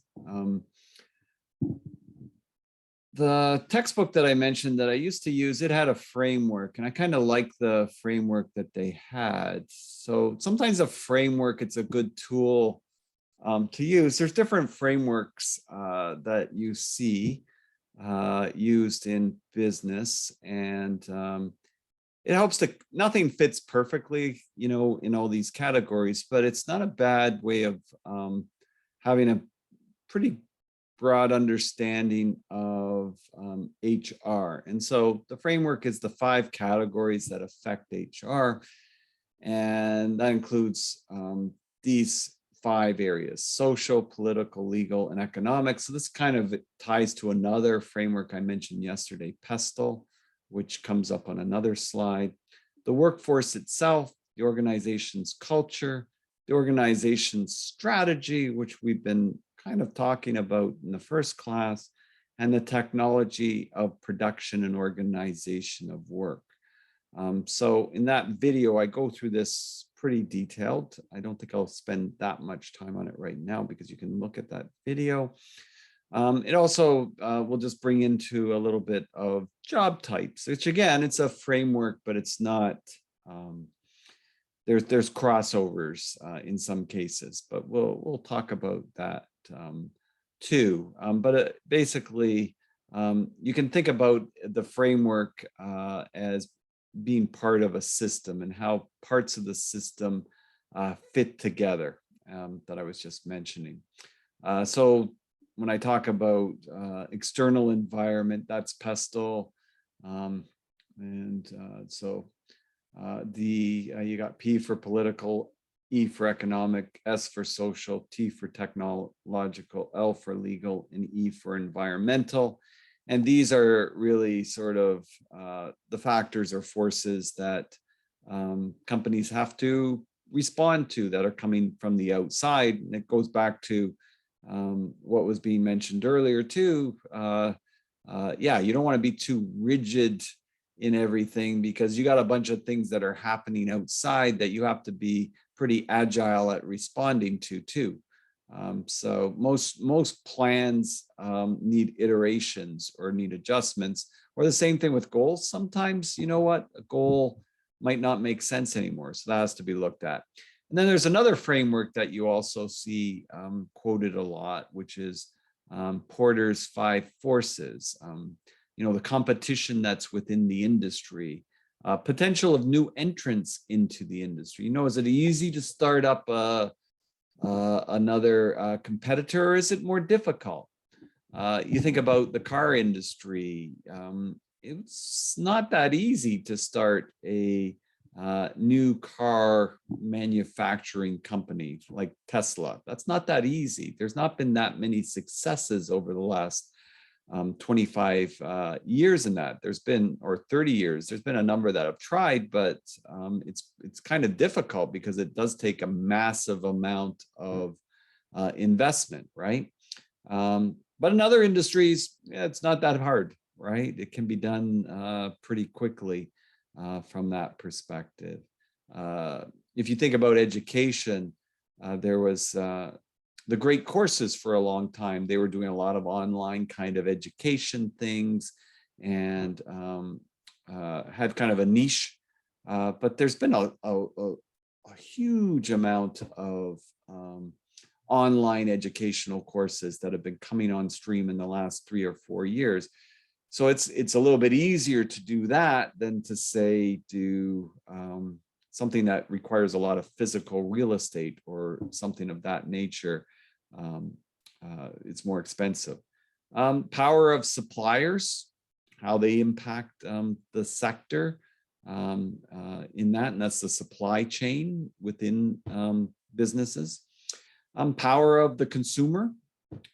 So, you know, how much it's the supply and demand, how much demand is there, and what kind of influence is there on that, and the threat of substitute products. Like, you make something, but can somebody else make something that's not really the same, but it substitutes for it?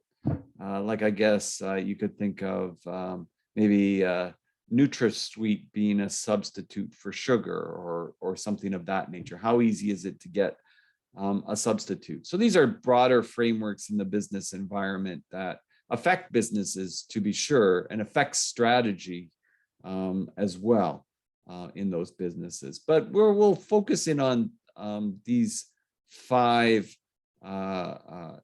categories. So in that video, I kind of go through them.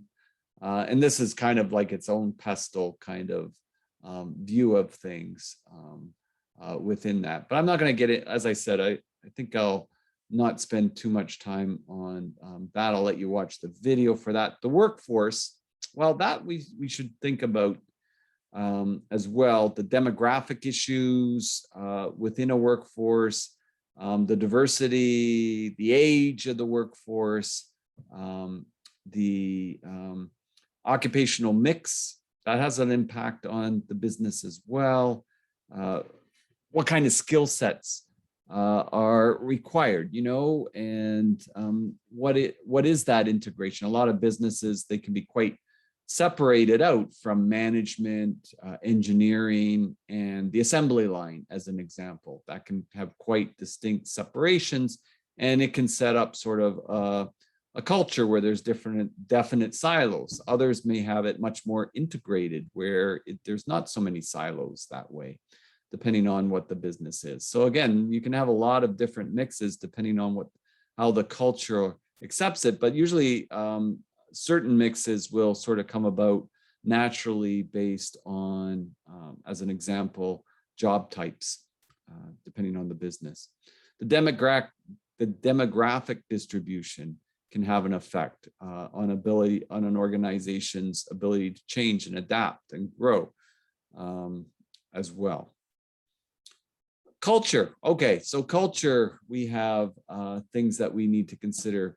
And a norm of conduct is, well, how do people normally behave in this culture, right? Like, what's normal? You know what? You can have policies.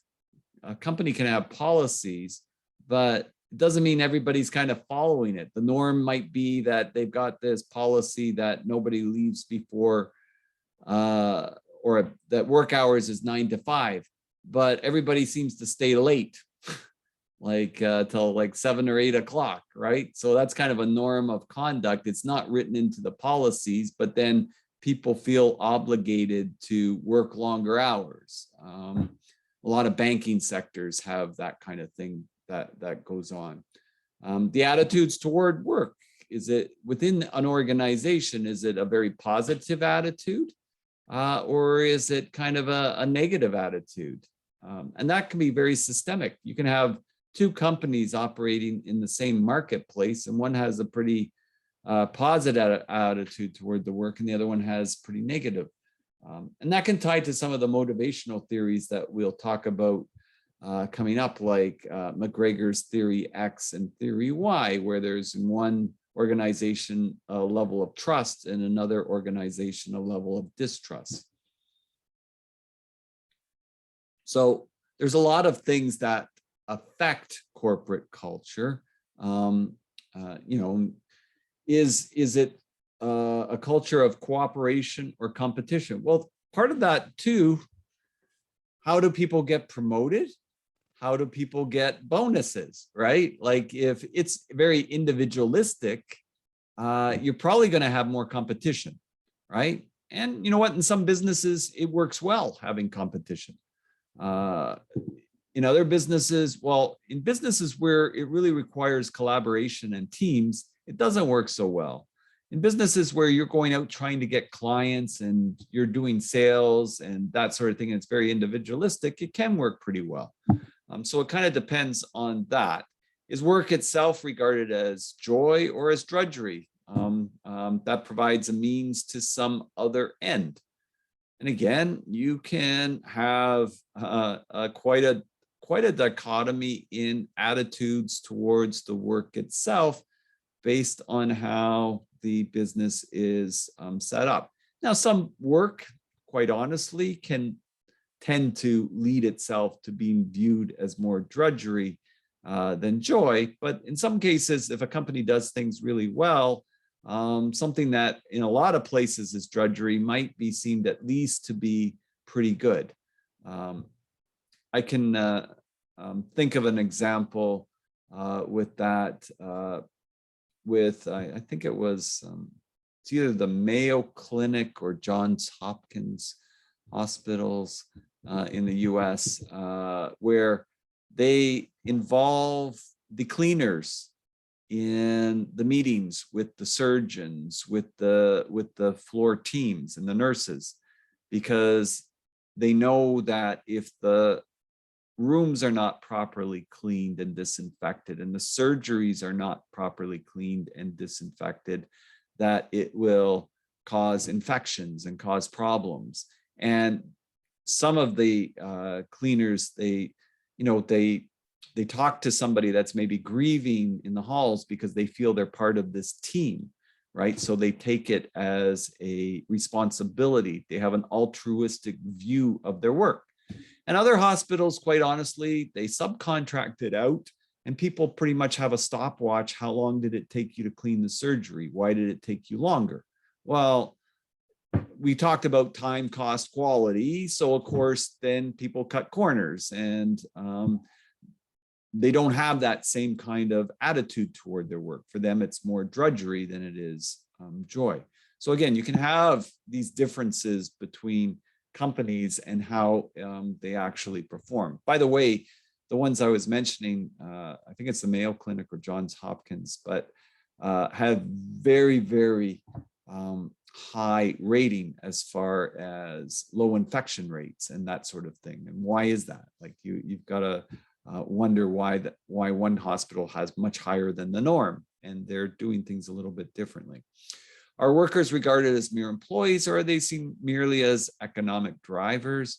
Are the employees seen as a member of a big happy family? There's different viewpoints, right, on how companies organize themselves. And again, some companies, it doesn't really make sense to do necessarily this. And of course, there might be, we'll talk about industrial relations and unions later, where you even within unionized companies, in some cases, it is a much better kind of collaboration. But in other ones, it can be very adversarial, right? So historical changes that have occurred can also have an effect. So what's happened in the past? Have there been massive layoffs? Have there been mistreatments of employees, etc.? And that kind of carries a history that sets a sort of tone in the culture that's hard to get away from. So those kind of things occur. It's not like we can sit down and exactly design a culture that we're after. It doesn't always work out exactly the way we design, but we can for sure influence it, right? And that's why they tend to, like I said in the first class, very popular is to say people and culture instead of human resources, right? Because the cultural aspect of it. And there are companies that are doing that are trying to bring in that aspect of being more involved and caring in their employees. But again, you can look at ones in comparisons of cultures in industries and get a sense that there are differences between, say, a WestJet and Air Canada, a Microsoft and a Google, a North American auto manufacturer and a Japanese auto manufacturer. There is definite differences in cultures. I remember I got off the plane and I had my suitcases all damaged. there were no hard shells. I was going to Kelowna and I thought, oh brother, it's going to be a pain to get them. I had two suitcases, hard shells, and they were both broken. Like they were pretty, I don't know what happened to them. But anyways, I thought, oh, okay, here we go. And so I went up to the counter and I said, oh, these are broken. They were fine when I came on the plane. And the person said, oh, Mr. Stevenson, don't worry about it. And he opens the closet right behind where he's standing. In the closet, the room is filled with suitcases. And he goes, pick any two you want. And they were better than the ones I had. And all you have to do is just transfer the stuff. And all I had to do was sign one form. I didn't even have to hardly fill anything out. He already printed it off based on my flight ticket. I was in and out of there in about 10 minutes. And that was WestJet. And I'm quite sure it wouldn't have been such an easy process. Air Canada, different kind of culture with it. It would have been a lot more forms and things to submit, and probably you'd get some sort of coupon or something like that. Different attitudes toward it. One's more policy and one's more people oriented that way. So you can, and definitely between North American auto and Japanese auto manufacturers. Most of the Japanese auto manufacturers are not unionized in North America. They have plants, but most of them are not unionized. Yet pretty much all the North American ones are. Why is that? Well, they do a bunch of things, but they definitely try to not make it so adversarial, and they try to give a lot more engagement of their employees. They even go so far as to locate their factories not right in cities, but more outside of them. That's why you see Honda, they're up in Alliston, right? A little bit more further out, because they know that around a small town, it's a more community orientation. So they put some effort and thought into those. Organizational strategy and HR, well, I'm going to let that one, you can watch the video on that one part of it. The technology and production of work. Well, this one is actually, this one is really interesting. Now, the reason it's interesting now is we have just been through almost a year and a half. It will be over a year and a half for a lot of people that are working from home. And the way that the psychology of work has changed dramatically, because prior to this, by and large, companies figured they had to have their employees in front of them, right? All the time. At the very least, they realized they don't have to have you in 5 days a week. You know, maybe some companies 4 days, 3 days, 2 days, whatever that mix is, but they don't have to, you don't have to necessarily be in all the days of the week. At the very least, even the least progressive companies for office work where that works. I don't mean on an assembly line or something like that. You have to be there, or on a construction site, you're doing the work, you have to be there. But even on a construction site, the management team, you know, it was always, you're there the whole time. There will be times and opportunities where maybe somebody needs to do some deep work for an afternoon, and that'll be much more acceptable for them to do it in other places. So the technology and production of organization of work is changing dramatically. So there's going to be a lot more hybrid models than we've seen in the past in this particular area. And I think two ways. One, I think that it's going to be pushed on to employers by employees that don't want to necessarily go in every single day. And again, where that mix is right, it's going to depend on the job and it's going to depend on what you do. But some people, and I'm going to reiterate this, if you're really good at what you do, you have choices. The better you are at what you do, the more choices you have. And so this happened a few years ago at Yahoo. Basically, Yahoo was having a lot of problems. Obviously, they lost to Google many years ago, but they were really struggling. And so what the new CEO of Yahoo did was, first thing they did was they said, no more working from home. Up to that point, everybody worked from home. So they were ahead of the game on working from home, but they said no working from home. Now, you can imagine if you worked from home and all of a sudden they told you you have to work, I'm not talking about COVID, but your job, you were hired on the basis of working from home, and now they told you you had to come in 5 days a week. There's going to be some people that are not happy with that, right? And of those some people, some of them are very, very good. They would probably seek out another job where they could work from home, and they would leave that company. So that would have a dramatic effect on the quality of people that are left. Whereas conversely, the people that aren't too good, they don't have any choices. Like, they're not going to get another job somewhere else that easily, right? So they're going to end up going into the office. Fine. But you got to think about the decisions that you make, would be what I would say with that. So you got to really sort of think about that part through. But the physical layout and worker privacy and proximity, this is an interesting area. Open concept. Well, open concept works good with some things. It does work good with interactions. It doesn't necessarily work good with doing focused work. Like if you're doing something complicated, like engineering design, it's hard if somebody's coming and talking to you, or there's all this, for some people, all this extra noise going on in the background, right?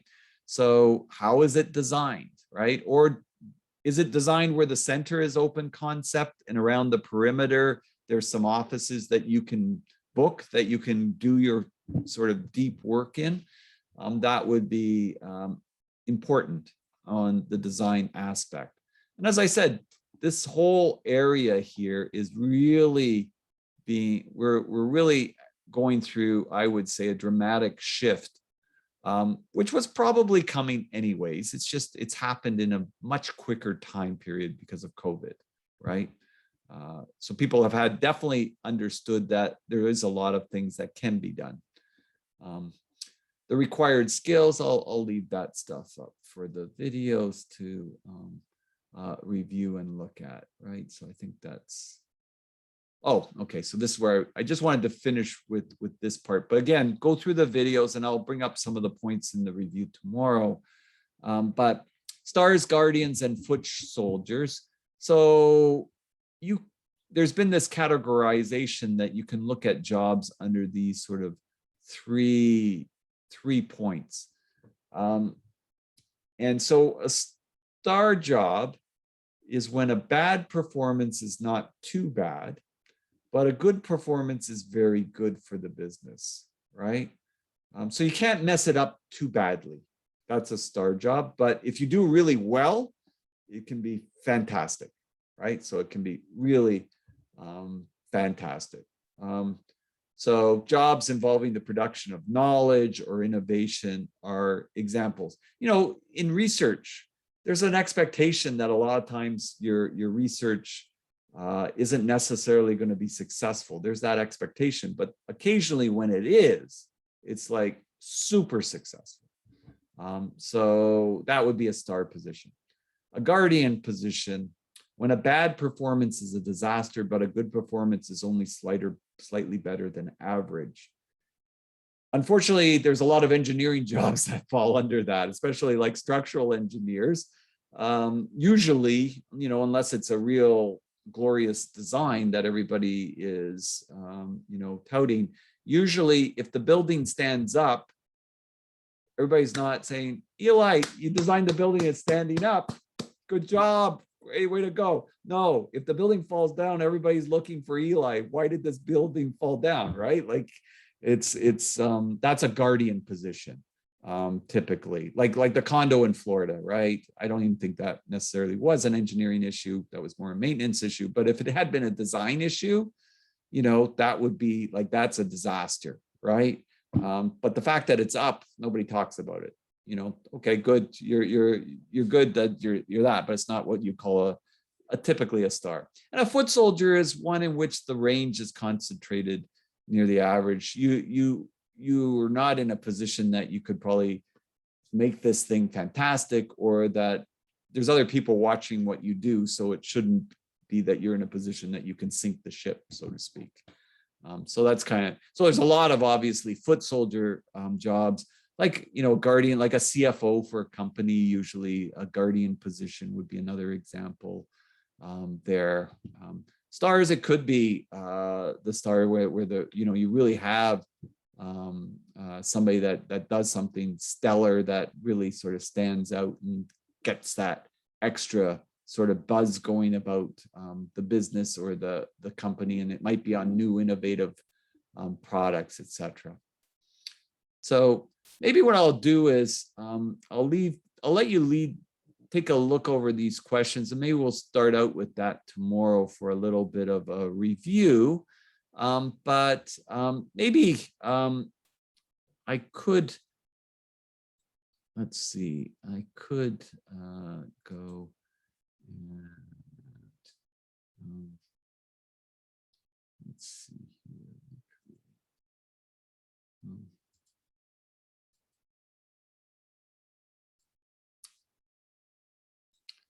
I could, let's see, well, we got 16. I can 1, 2, 3, 4, 5, 10. Yeah, I think I can do this. Let's see.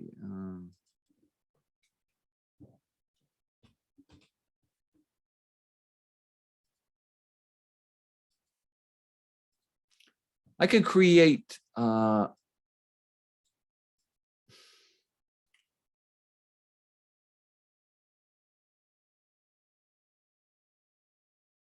me see. Yeah, no. Let me just try this again. Yeah, okay. Recreate options.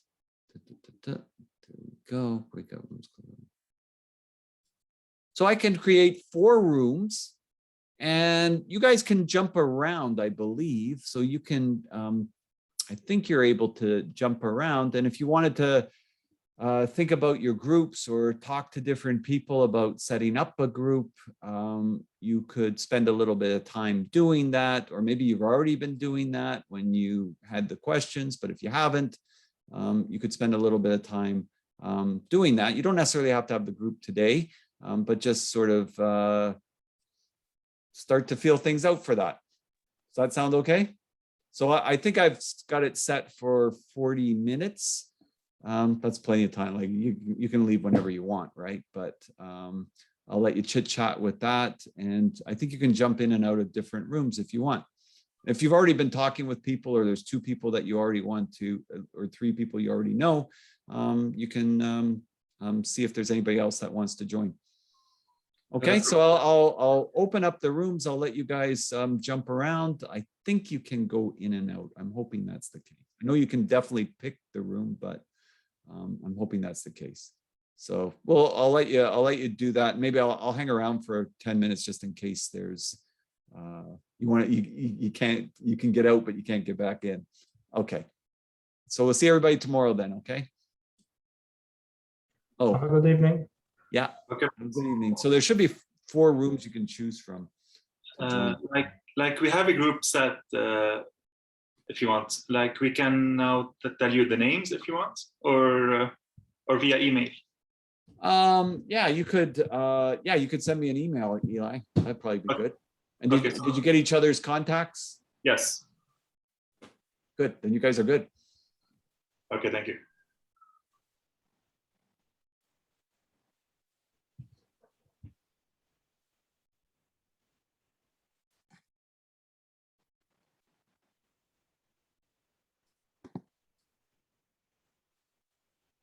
Let's see.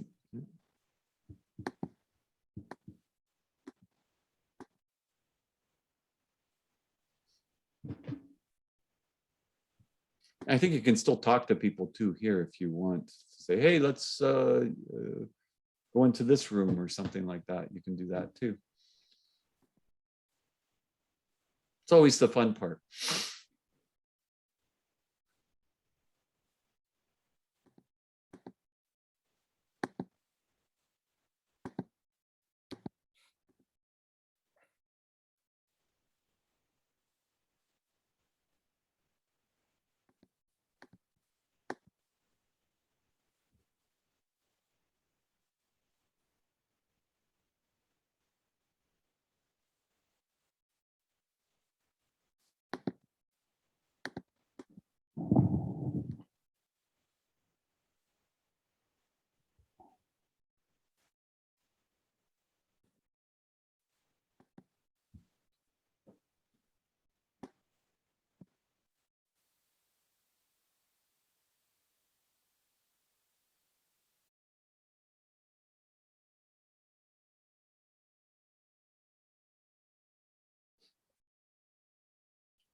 Oh, good. So Joe was able to move. So you can move from room to room by the look of it.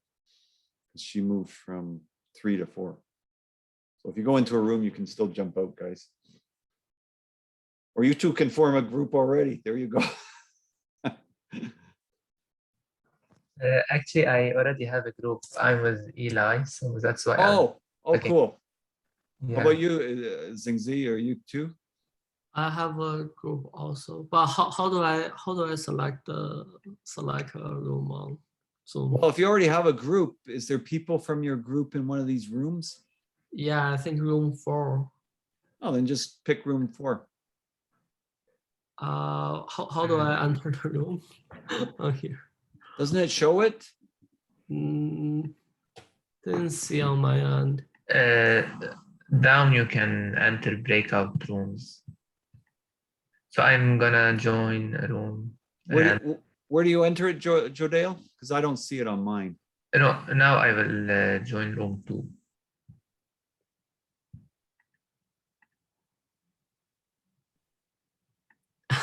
So you don't see it. Can you see the menu, Xingji?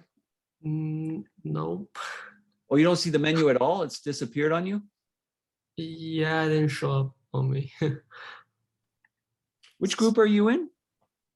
I'm in a group with Claudia. Oh. Seren, yeah. Does she have your email? Yeah, she does. Claudia. Yeah, I don't know why you can't see it. It's probably hidden from you. Maybe if you minimize your screen.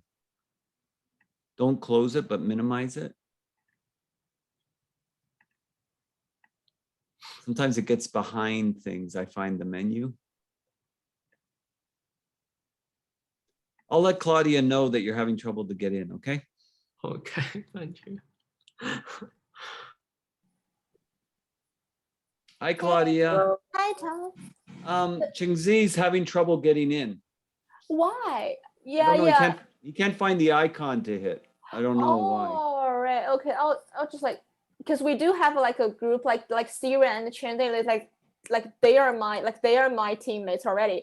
Yeah, he said he was. Yeah, in he your told me. team. He was Yeah, like he tried to reach something in WhatsApp now. Yeah, okay. So I'll let you guys chat that way because I know he just didn't want to lose his group. And we have a question. We can have like 4 members in the group, right? Yep.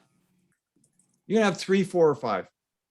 Okay, because like if you just noticed that Joe don't have a group to join in, and we have like 3 people in like right now, so we can have like a group of 4, right? Yeah, Joe can join, sure.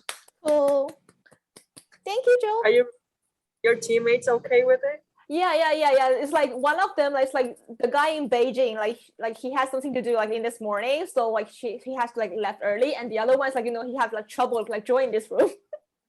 technical support is definitely like necessary for them.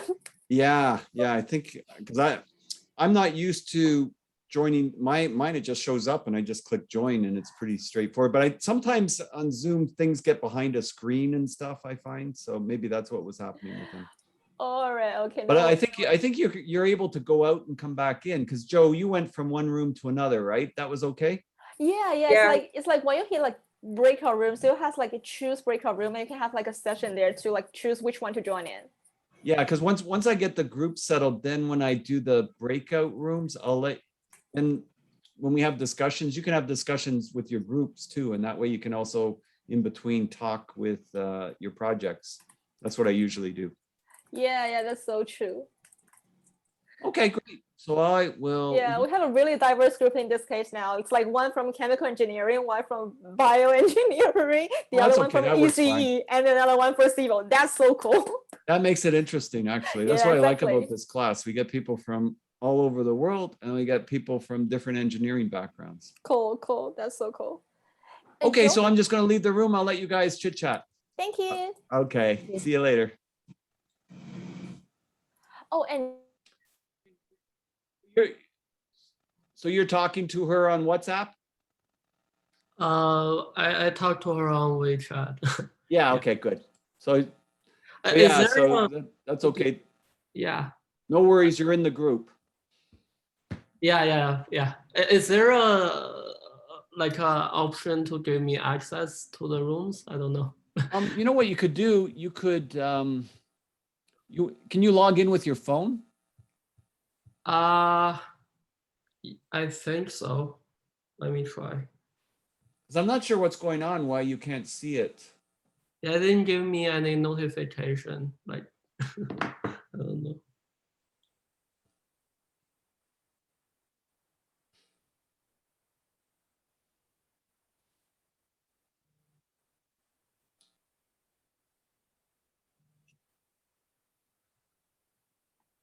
Or did you want to sign out and sign in again? Oh, wait a minute. Let me see if I can do it. Let's see. Qingzi, assign to. Let me see. I'm not thinking here, Qingzi. Let me see. How about now? Can you see anything? Yes, I see it now. Okay, okay, solved.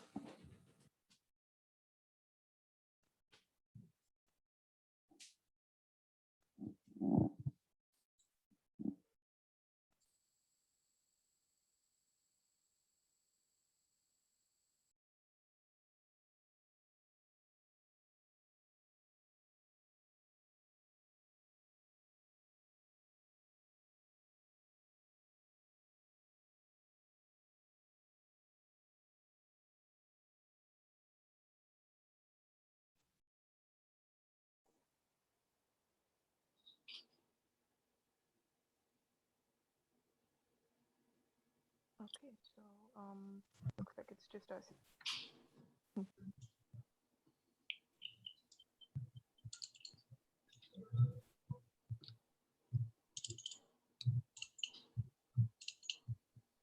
So I guess only 3 of us left. Yeah, I'm sure there's a couple of people who are not in class. So yeah, I think we can go through the assignment, see if we can figure out how we want to do this, think about it, and then we can divide the work tomorrow, I guess, after class. We can have another meeting after class tomorrow. Yeah. Does that work for everyone? Yes, sounds good. Yeah. Okay.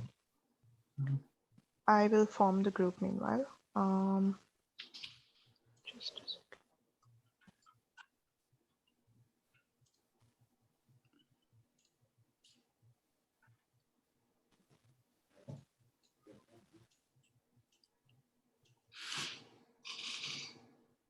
Yeah. Okay.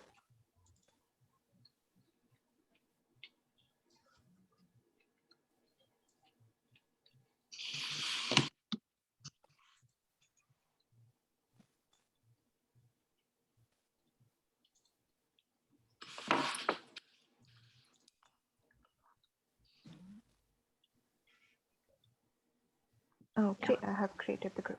You should have got the notification. Yeah, got it.